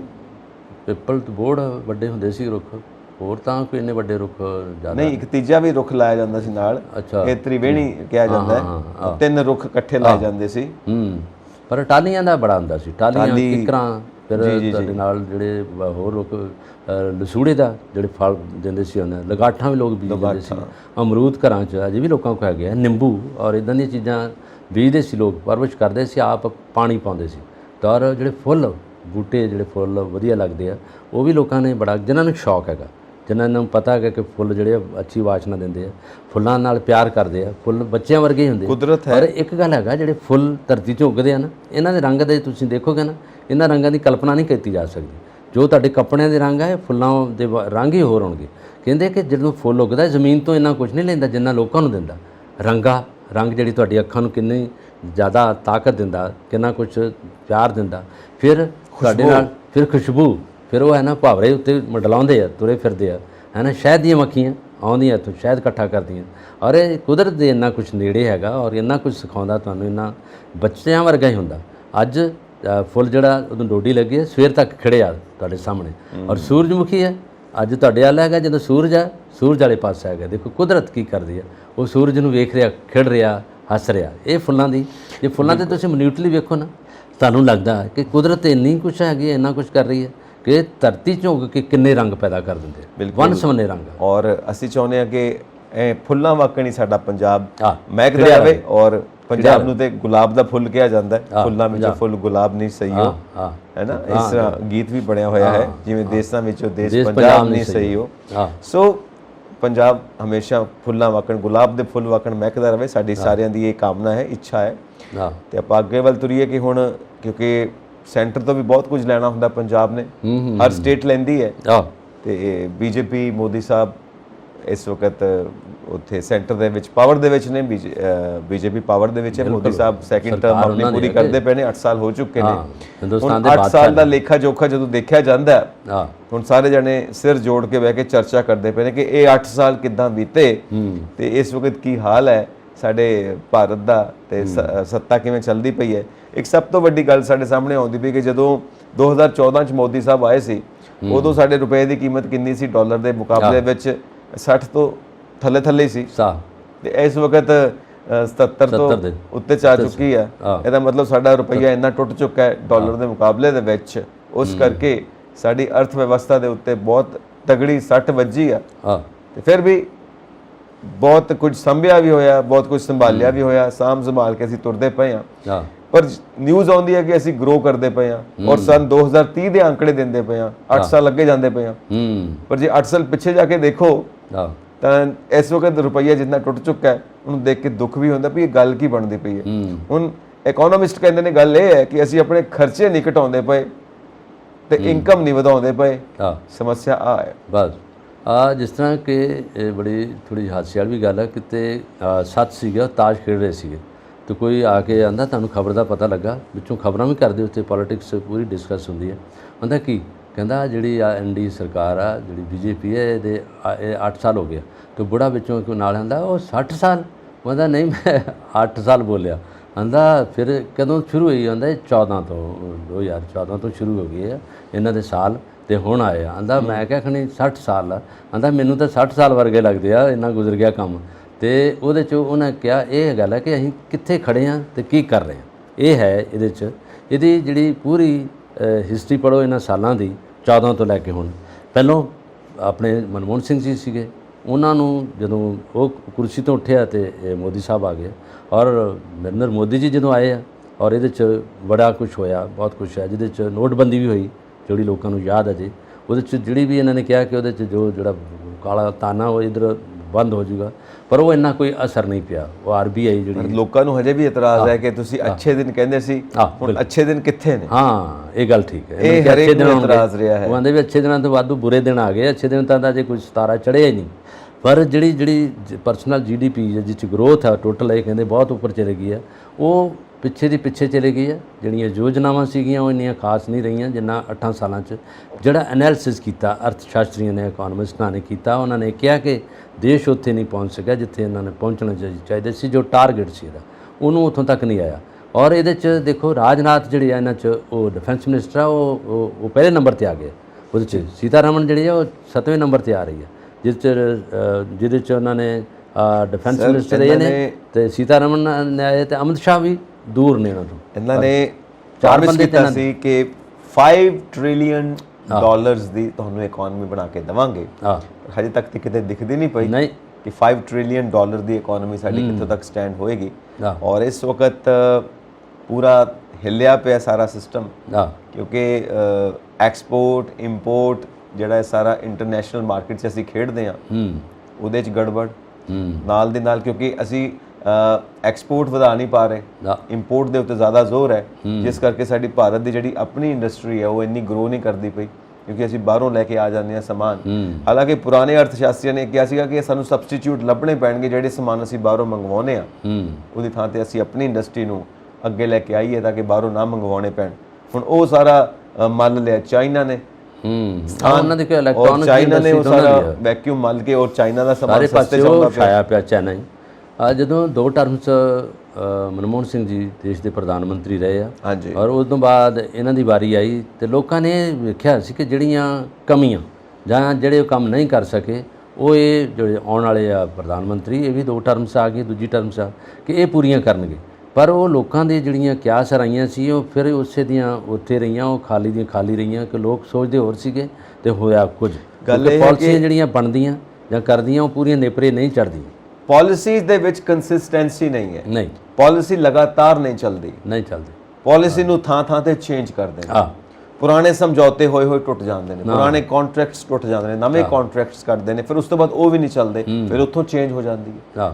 ਜਦੋਂ ਤੱਕ ਕੰਸਿਸਟੈਂਸੀ ਨਹੀਂ ਹੈ, ਕੰਟੀਨਿਊਟੀ ਨਹੀਂ ਹੈ, ਲਗਾਤਾਰ ਜਦੋਂ ਪਾਲਿਸੀ ਨਹੀਂ ਚੱਲਦੀ ਤਾਂ ਉਦੋਂ ਤੱਕ ਕੰਮ ਨਹੀਂ ਬਣ ਸਕਦਾ। ਕਿਉਂਕਿ ਬਾਹਰ ਦੀਆਂ ਕੰਟਰੀਜ਼ ਤੁਹਾਡੀ ਕੰਟਰੀ ਦੇ ਵਿੱਚ ਇਨਵੈਸਟਮੈਂਟ ਉਦੋਂ ਕਰਨਗੀਆਂ ਜਦੋਂ ਉਹਨਾਂ ਨੂੰ ਲੱਗੇਗਾ ਕਿ ਜਿਹੜੇ ਬੇਸਿਕ ਐਲੀਮੈਂਟਸ ਹੁੰਦੇ ਨੇ ਇਕਨੋਮਿਕਸ ਦੇ ਉਹ ਸਟਰੋਂਗ ਨੇ ਤੁਹਾਡੇ ਦੇਸ਼ ਦੇ ਵਿੱਚ। ਪਰ ਜਦੋਂ ਉਹ ਚੀਜ਼ ਸਟਰੋਂਗ ਨਹੀਂ ਮਿਲਦੀ ਤਾਂ ਫੋਰਨ ਡਾਇਰੈਕਟ ਇਨਵੈਸਟਮੈਂਟ ਜਿਹਨੂੰ ਆਪਾਂ FDI ਕਹਿੰਦੇ ਆ ਉਹ ਪੋਸੀਬਲ ਨਹੀਂ ਹੈ। ਕੌਣ ਬੰਦਾ ਪੈਸਾ ਲਗਾਏਗਾ ਜਿੱਥੇ ਉਹਨੂੰ ਡਰ ਲੱਗੇਗਾ ਕਿਤੇ ਡੁੱਬ ਨਾ ਜਾਏ ਜਾਂ ਮੈਨੂੰ ਪ੍ਰੋਫਿਟ ਨਾ ਮਿਲੇ, ਗਰੋਥ ਨਾ ਮਿਲੇ, ਕਿਉਂ ਮੈਂ ਇੱਥੇ ਆਪਣਾ ਪੈਸਾ ਫਸਾਉਂਗਾ। ਬਾਹਰੋਂ ਪੈਸਾ ਆਉਂਦਾ ਸੀ, ਇਸ ਵਕਤ ਸਾਡੇ ਕੋਲ ਅਮਰੀਕਨ ਡਾਲਰ ਦੇ ਰਿਜ਼ਰਵ ਘਟ ਗਏ ਨੇ। ਉਹਦਾ ਕਾਰਨ ਇਹ ਵੀ ਹੈ ਕਿ ਅਮਰੀਕਾ ਨੇ ਆਪਣਾ ਰੇਟ ਆਫ ਇੰਟਰਸਟ ਵਧਾ ਦਿੱਤਾ ਗਵਰਨਮੈਂਟ ਨੇ। ਉੱਥੋਂ ਦੇ ਲੋਕ ਸੋਚਦੇ ਨੇ ਕਿ ਅਸੀਂ ਪ੍ਰੋਫਿਟ ਲੈਣ ਵਾਸਤੇ ਇੰਡੀਆ ਦੇ ਵਿੱਚ ਇਨਵੈਸਟ ਕਰਾਂਗੇ ਪਰ ਸਾਡੇ ਰੇਟ ਆਫ ਇੰਟਰਸਟ ਜ਼ਿਆਦਾ ਹੋ ਗਿਆ ਤਾਂ ਕਿਉਂ ਨਾ ਅਸੀਂ ਅਮਰੀਕਾ ਦੇ ਵਿੱਚ ਹੀ ਆਪਣਾ ਪੈਸਾ ਰੱਖੀਏ। ਸੋ ਬਾਕੀ ਰਹਿ ਗਿਆ ਜਿਹੜਾ ਸ਼ੇਅਰ ਮਾਰਕੀਟ 'ਚ ਪੈਸਾ ਲੱਗਦਾ ਹੈ, ਉਹ ਸ਼ੇਅਰ ਮਾਰਕੀਟ ਜਿਹੜੀ ਹੈ ਉਹ ਕੈਪੀਟਲ ਇਨਵੈਸਟਮੈਂਟ ਹੈ, ਉਹ ਅੱਜ ਹੈ ਕੱਲ ਨਹੀਂ। ਕਿਉਂਕਿ ਸ਼ੇਅਰ ਮਾਰਕੀਟ ਨੇ ਤਾਂ ਇਹ ਦੇਖਣਾ ਕਿ ਜਿਹੜੀ ਕੰਟਰੀ ਦੀ ਮਾਰਕੀਟ ਜ਼ਿਆਦਾ ਰਿਟਰਨ ਦੇ ਸਕਦੀ, ਜ਼ਿਆਦਾ ਪੈਸੇ, ਜ਼ਿਆਦਾ ਪ੍ਰੋਫਿਟ ਦੇ ਸਕਦੀ, ਉਹ ਆਪਣਾ ਪੈਸਾ ਇੱਧਰੋਂ ਕੱਢ ਕੇ ਉੱਧਰ ਪਾ ਦੇਣਗੇ। ਉਹਦੇ ਉੱਤੇ ਅਸੀਂ ਡਿਪੈਂਡ ਨਹੀਂ ਕਰ ਸਕਦੇ। ਸੋ ਅਸੀਂ ਡਿਪੈਂਡ ਕਰਾਂਗੇ ਫੋਰਨ ਡਾਇਰੈਕਟ ਇਨਵੈਸਟਮੈਂਟ ਦੇ ਉੱਤੇ। ਪਰ ਸਾਡੀ ਇਕਨੋਮੀ ਦਾ ਜੋ ਹਾਲ ਹੈ, ਜੋ ਬੇਸਿਕ ਐਲੀਮੈਂਟਸ ਨੇ ਇਕਨੋਮਿਕਸ ਦੇ, ਉਹ ਸਟਰੋਂਗ ਨਹੀਂ। ਇਸ ਕਰਕੇ FDI ਸਾਨੂੰ ਮਿਲਦੀ ਨਹੀਂ ਪਈ, ਸਾਨੂੰ ਲੋਨ ਲੈਣੇ ਪੈਂਦੇ ਨੇ।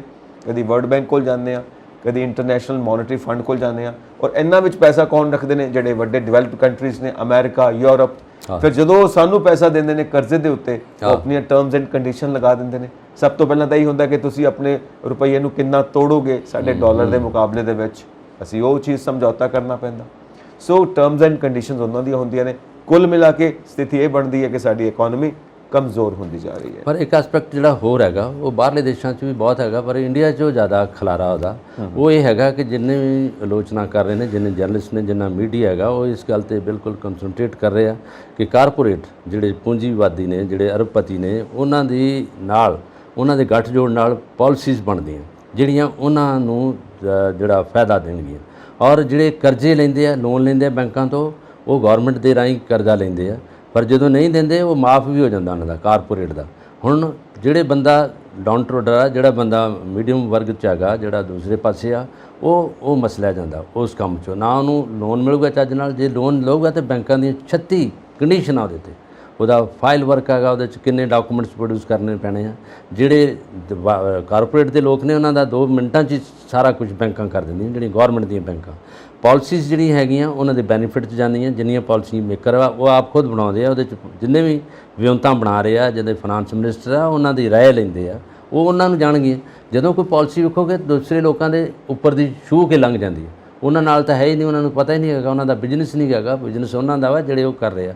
ਕੱਪੜੇ ਦਾ ਵਪਾਰ ਹੋਊਗਾ, ਉਹ ਰਿਲਾਇੰਸ ਨੂੰ ਚਲੇ ਜਾਊਗਾ, ਉਹ ਅਬਾਨੀ ਨੂੰ ਜਾਊਗਾ, ਹੈ ਨਾ। ਜੇ ਗੱਡੀਆਂ ਦਾ ਹੋਗਾ, ਮਹਿੰਦਰਾ ਕੰਪਨੀ ਉਹਨਾਂ ਨੂੰ ਜਾਊਗਾ। ਜਿਹੜੇ ਜਿੱਥੇ ਜੋ ਆਉਣਗੇ, ਇਹ ਵੱਡੇ ਕਾਰਪੋਰੇਟ ਆ, ਉਹਨਾਂ ਕੋਲ ਜਾਊਗਾ। ਖਰੀਦਦਾਰ ਜਿਹੜਾ ਹੈਗਾ, ਜਿਹੜਾ ਸ਼ਾਪਿੰਗ ਕਰ ਰਿਹਾ, ਉਹ ਤਾਂ ਮਸਲੇ ਜਾਊਗਾ, ਉਹਦੇ ਕੋਲ ਜੋ ਇਨਕਮ ਆ ਉੱਥੇ ਜਾਊਗੀ। ਤੇਲ ਦਾ ਤਾਂ ਮਤਲਬ ਹੈਗਾ ਜਿਹੜਾ ਚਲੋ ਬਾਹਰਲੇ ਦੇਸ਼ਾਂ ਤੋਂ ਆਉਂਦਾ, ਜਿਹਦੇ 'ਚ ਟੈਕਸ ਹੈਗੇ ਆ, ਉਹ ਗੌਰਮੈਂਟ ਆਪਣੇ ਕੋਲ ਰਹਿੰਦੀ ਹੈ। ਹੁਣ ਥੋੜ੍ਹਾ ਬਹੁਤ ਇਹਨਾਂ ਨੇ ਸੈਂਟਰ ਨੇ ਥੋੜ੍ਹਾ ਘਟਾਇਆ, ਤਾਂ 10 ਰੁਪਏ ਦਾ ਫਰਕ ਪੈ ਗਿਆ, ਜਾਂ 6 ਰੁਪਏ ਦਾ ਪੈ ਗਿਆ। ਬਾਕੀ ਸਾਰਾ ਕੁਝ GST ਨੇ ਕੀ ਕੁਝ ਕੀਤਾ, ਕੀ ਸਵਾਰਿਆ ਲੋਕਾਂ ਦਾ, ਜਿਹਦੇ 'ਚ ਪੰਜਾਬ ਦੇ ਲੋਕ ਨਹੀਂ, ਸਾਰੇ ਸੂਬਿਆਂ ਦੇ ਲੋਕ ਜਿਹੜੇ ਆ, GST ਦਾ ਜਿੰਨੀ ਕੱਟ ਕੇ ਪੈਸਾ ਜਾਂਦਾ ਉਹਨਾਂ ਨੂੰ, ਸਟੇਟਾਂ ਦਾ ਕੋਲੋਂ ਜਾਂਦਾ ਸੀਗਾ, ਸੈਂਟਰ ਕੋਲ ਜਾਂਦਾ ਸੀ, ਉਹਦੇ 'ਚ ਵੀ ਚੋਰੀ ਹੋ ਰਹੀ ਹੈ। ਚੋਰੀ ਇਸ ਕਰਕੇ ਹੋ ਰਹੀ ਆ, 2 ਬੰਦਾ ਲੈਣ ਵਾਲਾ ਤੇ ਜਿਹੜਾ ਖਰੀਦਦਾਰ ਤੇ ਵੇਚਣ ਵਾਲਾ, ਉਹ ਵਿੱਚ ਜਦੋਂ ਲੈਂਦਾ, ਜਦੋਂ ਬਣਾਉਂਦਾ, ਉਹਦਾ ਬਿੱਲ ਬਣਾਉਂਦਾ ਹੁੰਦਾ, ਦੇਖ ਲੈ ਤੈਨੂੰ ਵੀ ਆਊਗਾ, ਤੈਨੂੰ ਵੀ ਨਹੀਂ ਘਾਟਾ ਪਊਗਾ, ਮੈਨੂੰ ਵੀ ਨਹੀਂ।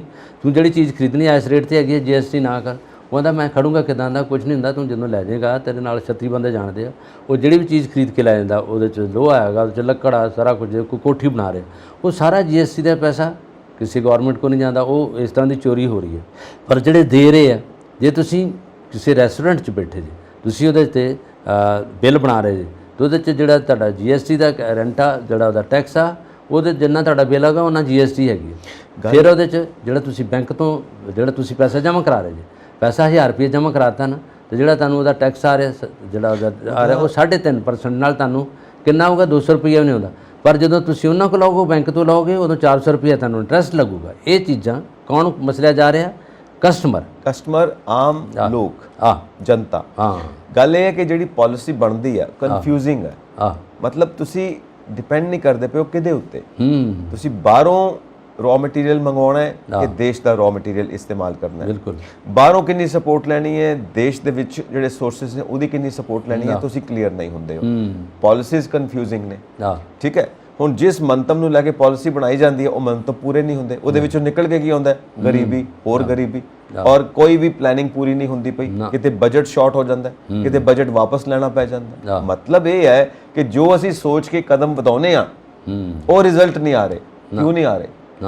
ਸਾਡੀ ਪਾਲਿਸੀ ਦੇ ਵਿੱਚ ਗੜਬੜ ਹੈ, ਪਾਲਿਸੀ ਬਣਾਉਣ ਦੇ ਵਿੱਚ ਗੜਬੜ ਹੈ, ਜਾਂ ਇੰਪਲੀਮੈਂਟ ਕਰਨ ਦੇ ਵਿੱਚ ਗੜਬੜ ਹੈ। ਸਾਡੇ ਕੋਲ ਪੈਸੇ ਦੀ ਕਮੀ ਹੈ, ਇਸ ਕਰਕੇ ਪਾਲਿਸੀ ਪੂਰੀ ਨਹੀਂ ਹੁੰਦੀ, ਇਸ ਕਰਕੇ ਅਸੀਂ ਉਹ ਕੋਈ ਵੀ ਯੋਜਨਾ ਪੂਰੀ ਨਹੀਂ ਕਰਦੇ ਪਏ। ਸੋ ਇਹ ਸਾਰੀਆਂ ਸਮੱਸਿਆਵਾਂ ਖੜੀਆਂ ਹੋ ਜਾਂਦੀਆਂ ਨੇ। ਤਾਂ ਫਿਰ ਰਿਜ਼ਲਟ ਕੌਣ ਭੁਗਤਦਾ ਹੈ? ਆਮ ਲੋਕ, ਅਸੀਂ ਲੋਕ। ਤਾਂ ਹਮੇਸ਼ਾ ਕ੍ਰਿਟਿਸਾਈਜ਼, ਪੈਟਰੋਲ ਦੀ ਕੀਮਤ ਵੱਧ ਗਈ, ਮਹਿੰਗਾਈ ਜ਼ਿਆਦਾ ਹੋ ਗਈ। ਉਹ ਕੀਤਾ ਕੀ ਜਾਵੇ, ਕਿਉਂਕਿ ਗਵਰਨਮੈਂਟ ਤਾਂ ਚਲਾਣੀ ਹੈ ਨਾ, ਦੇਸ਼ ਤਾਂ ਚਲਾਣਾ ਹੀ ਹੈ। ਹੁਣ ਉਹ ਸਾਰੇ ਟੈਕਸਿਸ ਤੋਂ ਹੀ ਪੈਸੇ ਇਕੱਠੇ ਕਰਨਗੇ, ਇਧਰੋਂ ਜੇ ਘਟਾਣਗੇ ਤਾਂ ਦੂਜੇ ਪਾਸੇ ਵਧਾ ਦੇਣਗੇ। ਉਹ ਕਿਤੇ ਨਾ ਕਿਤੇ ਤੋਂ ਵਧਾ ਕੇ ਘਰ ਤਾਂ ਆਪਣਾ ਪੂਰਾ ਕਰਨਾ, ਤਾਂ ਹੀ ਗਵਰਨਮੈਂਟ ਚੱਲੇਗੀ, ਤਾਂ ਹੀ ਦੇਸ਼ ਚੱਲੇਗਾ। ਸੋ ਕੁੱਲ ਮਿਲਾ ਕੇ ਜਿਹੜੀਆਂ ਸਥਿਤੀਆਂ ਬਣਦੀਆਂ ਪਈਆਂ ਨੇ, ਪਾਲਿਸੀਜ਼ ਕਿੱਦਾਂ ਦੀਆਂ ਹੋਣੀਆਂ ਚਾਹੀਦੀਆਂ ਨੇ, ਉਹ ਚੀਜ਼ ਦੇਖਣੀ ਹੈ। ਔਰ ਅਸੀਂ ਜਾਣਦੇ ਹਾਂ ਕਿ ਇਹ ਪੋਲੀਟੀਕਲ ਇਕੋਨਮੀ ਹੈ।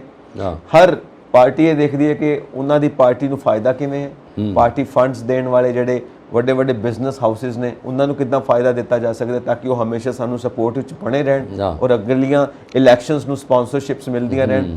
तमाम ਗੱਲਾਂ ਦੇਖਦੇ ਨੇ ਉਹ ਲੋਕ ਆਪਣੀ ਪਾਵਰ ਨੂੰ ਦੇਖਦੇ ਨੇ ਕਿ ਅਸੀਂ ਸੱਤਾ 'ਚ ਕਿਵੇਂ ਕਾਇਮ ਰਹਿ ਸਕਦੇ ਹਾਂ। ਫਿਰ ਦੇਸ਼ ਕਿਤੇ ਪਿੱਛੇ ਹੋ ਜਾਂਦਾ ਹੈ, ਦੇਸ਼ ਵਾਸੀ ਕਿਤੇ ਪਿੱਛੇ ਹੋ ਜਾਂਦੇ ਨੇ। ਕਹਿਣ ਨੂੰ ਬਹੁਤ ਗੱਲਾਂ ਨੇ, ਲਿਖੀਆਂ ਵੀ ਬਹੁਤ ਗੱਲਾਂ ਜਾਂਦੀਆਂ ਨੇ, ਤਾਂ ਹੀ ਤਾਂ ਲੋਕੀ ਪੜ੍ਹਦੇ ਨੇ ਕਿ ਬਜਟ ਦੇ ਵਿੱਚ ਇਹ ਆ ਰਿਹਾ, ਬਜਟ ਦੇ ਵਿੱਚ ਇਹ ਆ ਰਿਹਾ, ਲੇਕਿਨ ਕਿੰਨੀਆਂ ਗੱਲਾਂ ਪੂਰੀਆਂ ਹੁੰਦੀਆਂ ਨੇ ਇਹ ਚੀਜ਼ ਦੇਖਣ ਵਾਲੀ ਹੈ। ਉਹ ਪੂਰੀਆਂ ਕਿਉਂ ਨਹੀਂ ਹੁੰਦੀਆਂ, ਇਹਦੇ ਕਾਰਨ ਉਜਾਗਰ ਨੇ, ਸਭ ਨੂੰ ਪਤਾ ਨੇ ਵੀ ਕਿੱਥੇ ਕਿੱਥੇ ਪ੍ਰੋਫਿਟ ਦੇਣਾ ਗਵਰਨਮੈਂਟ ਨੇ, ਕਿਹਨੂੰ ਕਿਹਨੂੰ ਪ੍ਰੋਫਿਟ ਦੇਣਾ, ਗਵਰਨਮੈਂਟ ਕਿੰਨਾ ਲੋਕਾਂ ਵਾਸਤੇ ਕੰਮ ਕਰਦੀ ਹੈ, ਸਭ ਨੂੰ ਪਤਾ ਹੈ। ਆਮ ਲੋਕਾਂ ਦਾ ਕੀ ਹਾਲ ਹੈ ਸਭ ਨੂੰ ਪਤਾ ਹੈ। ਸੋ ਇਹ ਸਥਿਤੀ ਦੋਨੋਂ ਪਾਸੋਂ ਚੱਲੇਗੀ। ਆਮ ਪਬਲਿਕ ਵੀ ਤਾਂ ਹੀ ਸਾਥ ਦੇਗੀ ਜੇ ਉੱਧਰੋਂ ਪਾਲਿਸੀਜ਼, ਗਵਰਨਮੈਂਟ ਵੱਲੋਂ ਪਾਲਿਸੀਜ਼ ਐਸੀਆਂ ਬਣਨਗੀਆਂ ਜੋ ਲੋਕਾਂ ਦਾ ਵਿਸ਼ਵਾਸ ਜਿੱਤ ਸਕਣ ਔਰ ਉਹ ਪਾਲਿਸੀਆਂ ਪੂਰੀਆਂ ਹੋਣਗੀਆਂ। ਲੋਕਾਂ ਨੂੰ ਵਿਸ਼ਵਾਸ ਬਣੇਗਾ ਕਿ ਗਵਰਨਮੈਂਟ ਸਾਡੇ ਵਾਸਤੇ ਕੰਮ ਕਰਦੀ ਪਈ ਹੈ, ਤਾਂ ਗਵਰਨਮੈਂਟ ਦੇ ਨਾਲ ਉਹ ਸਾਥ ਦੇਣਗੇ, ਮੋਢੇ ਨਾਲ ਮੋਢਾ ਮਿਲਾ ਕੇ ਤੁਰਨਗੇ। ਨਹੀਂ ਤਾਂ ਲੋਕਾਂ ਦਾ ਵਿਸ਼ਵਾਸ ਟੁੱਟ ਜਾਂਦਾ। ਹੁਣ ਜਿਸ ਤਰ੍ਹਾਂ ਆਪਾਂ ਗੱਲ ਕੀਤੀ ਸਾਰੇ ਵਰਗਾਂ ਦੀ, ਜਿਹਦੇ ਵਿੱਚ ਮਿਡਲ ਵੀ ਹੈਗਾ, ਅਪਰ ਵੀ ਹੈਗਾ, ਲੋਅਰ ਵੀ ਹੈਗਾ, ਔਰ ਜਿੱਥੇ ਜ਼ਿਆਦਾ ਇਸ ਘਟਨਾ 'ਚ, ਇਸ ਸਾਰੀ ਪਾਲਿਸੀ 'ਚ ਪਿਸ ਰਿਹਾ ਉਹ ਨੌਜਵਾਨ ਜਿਹੜਾ ਜਿੱਥੋਂ ਦਾ ਯੂਥ ਹੈ, ਉਹ ਇਸ ਵੇਲੇ ਫਰਸਟ੍ਰੇਸ਼ਨ ਦਾ ਸ਼ਿਕਾਰ ਹੈ। ਉਹ ਇਸ ਤਰ੍ਹਾਂ ਦਾ ਸ਼ਿਕਾਰ ਹੈਗਾ ਕਿ ਉਹ ਜਦੋਂ ਉਹਨੂੰ ਪਤਾ ਇੱਥੇ ਕੋਈ ਨਹੀਂ ਚੱਲਣੀ ਮੇਰੀ, ਨਾ ਇੱਥੇ ਮੈਂ ਡਿਗਰੀਆਂ ਹੱਥਾਂ 'ਚ ਲੈ ਕੇ ਤੁਰੇ ਫਿਰਦੇ ਆ ਯੂਨੀਵਰਸਿਟੀਆਂ 'ਚ, ਮਾਂ ਪਿਓ ਨੇ ਪੈਸਾ ਖਰਚਿਆਂ ਦਾ, ਅੰਤਾਂ ਦਾ ਪੈਸਾ ਖਰਚਿਆਂ ਦਾ, ਜਿਹਦੇ 'ਚ ਪ੍ਰੋਫੈਸ਼ਨਲ ਸਟੱਡੀ ਵੀ ਆ, ਜਿਹਦੇ 'ਚ ਮੈਡੀਕਲ ਵੀ ਆ, ਜਿਹਦੇ 'ਚ ਉਹਨਾਂ ਨੇ ਇਕਨੋਮਿਕਸ ਵੀ ਪੜ੍ਹੀ ਆ, ਪਰ ਉਹ ਫਿਰ ਵਿਚਾਰੇ ਬਾਹਰ ਨੂੰ ਵੀਰਾਂ ਕਰਦੇ ਆ। ਜਿੰਨਾ ਵੀ ਆ ਬਾਹਰਲੇ ਦੇਸ਼ਾਂ 'ਚ ਤੁਸੀਂ ਦੇਖ ਲਓ, ਪੰਜਾਬ ਦਾ ਵੀ ਬਹੁਤ ਮੁੰਡਾ ਵਾ, ਬਾਹਰਲੇ ਕੇਰਲਾ 'ਚੋਂ ਵੀ ਆ, ਮਦਰਾਸ 'ਚੋਂ ਵੀ ਆ, ਬੰਗਲੌਰ ਤੋਂ ਵੀ ਆ, ਕਰਨਾਟਕਾ ਤੋਂ ਵੀ ਆ। ਪੂਰੇ ਹਿੰਦੁਸਤਾਨ 'ਚ ਇਸ ਵੇਲੇ ਬੇਰੁਜ਼ਗਾਰੀ ਨੇ ਜਿਹੜੀ ਸਾਰਾ ਕੁਝ ਸਕੰਜਾ ਕੱਸਿਆ ਨੌਜਵਾਨਾਂ 'ਤੇ, ਇਹ ਉਹਨਾਂ ਦੀ ਫਰਸਟ੍ਰੇਸ਼ਨ ਦਾ ਨਤੀਜਾ। ਇਸੇ ਕਰਕੇ ਉਹ ਬਾਹਰ ਕੈਨੇਡਾ ਦੇ ਵਿੱਚ ਸਾਰੀ ਭਰੀ ਪਈ ਹੋਗੀ। ਤੁਸੀਂ ਅੱਗੇ ਚੱਲ ਜਾਓ, ਵੈਨਕੂਵਰ ਵਾਲਾ ਏਰੀਆ ਉਸੇ ਤਰ੍ਹਾਂ ਹੈਗਾ। ਤੁਸੀਂ ਬਾਕੀ ਜਿਹੜੇ ਟੋਰਾਂਟੋ ਵਾਲੇ ਪਾਸੇ ਚੱਲ ਜਾਓ, ਪੂਰਾ ਕੈਨੇਡਾ ਨੌਜਵਾਨਾਂ ਨਾਲ ਭਰਿਆ। ਉਹਦੇ 'ਚ ਜਿਹੜੇ ਬਜ਼ੁਰਗ ਆ ਉਹ ਤਾਂ ਵਿਚਾਰੇ ਮਿਲਣ ਜਾਂਦੇ ਆ ਜਾਂ ਪਾਰਕਾਂ 'ਚ ਬੈਠੇ ਤਾਸ਼ ਖੇਡ ਰਹੇ ਆ, ਪਰ ਮੁੰਡੇ ਉੱਥੇ ਜਾ ਕੇ ਫਿਰ ਕੰਮ ਕਰਦੇ ਆ। ਪਰ ਆਬਾ ਹਵਾ ਅੱਛੀ ਆ, ਖੂਬਸੂਰਤ ਕੰਟਰੀ ਆ, ਪੈਸਾ ਕਮਾ ਰਹੇ ਆ। ਚਲੋ ਜਿਹੜੇ ਮੁਕਤ ਹੋਏ ਨਸ਼ਿਆਂ 'ਚੋਂ ਵੀ ਬਾਹਰ ਨਿਕਲ ਗਏ ਆ। ਮਾਂ ਪਿਓ ਪੈਸਾ ਖਰਚਦਾ, ਪਲਾਟ ਵੇਚ ਦਿੰਦਾ, ਜ਼ਮੀਨਾਂ ਵੇਚ ਦਿੰਦਾ, ਪਰ ਹੁਣ ਇਸੇ ਕਰਕੇ ਦੌੜ ਉੱਧਰ ਹੈਗੀ ਆ। ਇਹ ਡਿਊ ਟੂ ਗੌਰਮੈਂਟ ਦੀ ਜਿਹੜੀ ਪਾਲਿਸੀ ਹੈ, ਇਹਨਾਂ ਦਾ ਕਰਕੇ ਗਲਤ ਪਾਲਿਸੀਆਂ ਜਿਹੜੀਆਂ ਉਹਨਾਂ ਨੂੰ ਬੈਨੀਫਿਟ ਨਹੀਂ ਦੇ ਰਹੀਆਂ। ਬੇਰੁਜ਼ਗਾਰੀ ਹੋ ਗਈ, ਵੱਧ ਗਈ ਹੈਗੀ ਆ। ਤਦ ਕਰਕੇ ਹੁਣ ਇਹ ਜਿਹੜੀਆਂ ਪਾਲਿਸੀਆਂ ਕਾਗਜ਼ਾਂ ਦੀ ਪਾਲਿਸੀਆਂ ਨੂੰ ਨਹੀਂ ਉਹ ਇੰਪਲੀਮੈਂਟ ਹੁੰਦੀਆਂ ਨਹੀਂ, ਜਿਹੜੀਆਂ ਕਾਗਜ਼ਾਂ 'ਚ ਹੈਗੀਆਂ। ਇਹ ਜਿਹੜੇ ਵੀ ਦੇਸ਼ ਨੇ ਬਣਾਉਣੀਆਂ, ਦੇਸ਼ ਦੇ ਨੌਜਵਾਨਾਂ ਲਈ ਬਣਾਉਣਗੀਆਂ, ਉਹਨਾਂ ਦੀ ਰੁਜ਼ਗਾਰ ਨੂੰ ਪੈਦਾ ਕਰਨ ਵਾਲੀਆਂ ਬਣਾਉਣੀਆਂ, ਉਹਦੇ 'ਚ ਉਹਨਾਂ ਨੇ ਪੈਸਾ ਕਮਾਉਣ ਦੀਆਂ ਬਣਾਉਣਗੀਆਂ। ਨਹੀਂ ਤਾਂ ਫਿਰ ਉਹ ਵਿਚਾਰੇ ਕਹਿ ਕੇ ਹੱਥ ਜੋੜ ਕੇ ਚਲੇ ਜਾਂਦੇ ਆ। ਅੱਜ ਕੱਲ੍ਹ ਜਿੰਨੀ ਜਨਰੇਸ਼ਨ ਸਾਡੀ ਉੱਥੇ ਬੈਠੀ ਹੈ, ਟੈਕਨੀਕਲ ਤੌਰ 'ਤੇ ਇੰਜੀਨੀਅਰ, ਡਾਕਟਰ, ਉਹਦੇ 'ਚ ਐਜੂਕੇਸ਼ਨ ਵਾਲੇ ਐਜੂਕੇਟਿਵ ਸਾਰੇ ਮੁੰਡੇ ਬਾਹਰ ਹੈਗੇ। ਇਹ ਪ੍ਰੋਬਲਮ ਕਿ ਇਹਨਾਂ ਦੀ ਹੈਗੀ ਹੈ, ਗੌਰਮੈਂਟ ਦੀ ਹੈਗੀ ਹੈ, ਸਟੇਟ ਗੌਰਮੈਂਟ ਦੀ ਵੀ ਉਹਦੇ ਨਾਲ ਹੈਗੀ ਆ, ਬਾਹਰ ਸੈਂਟਰ ਦੀ ਵੀ ਅੱਜ ਹੈਗੀ ਆ। ਔਰ ਸਾਰੀਆਂ ਚੀਜ਼ਾਂ ਜਿਹੜੀਆਂ ਇਨਵੋਲਵ ਹੋ ਕੇ ਮੁੰਡੇ ਜਿਹੜੇ ਆ ਫਰਸਟ੍ਰੇਸ਼ਨ ਦਾ ਸ਼ਿਕਾਰ ਹੋ ਕੇ ਨਸ਼ਿਆਂ ਵੱਲ ਵੀ ਵਧੇ ਸੀਗੇ। ਚਲੋ ਉੱਧਰੋਂ ਕੁਝ ਮੁੰਡੇ ਜਿਹੜੇ ਸੂਝਵਾਨ ਬਾਹਰ ਚਲੇ ਜਾਂਦੇ ਆ।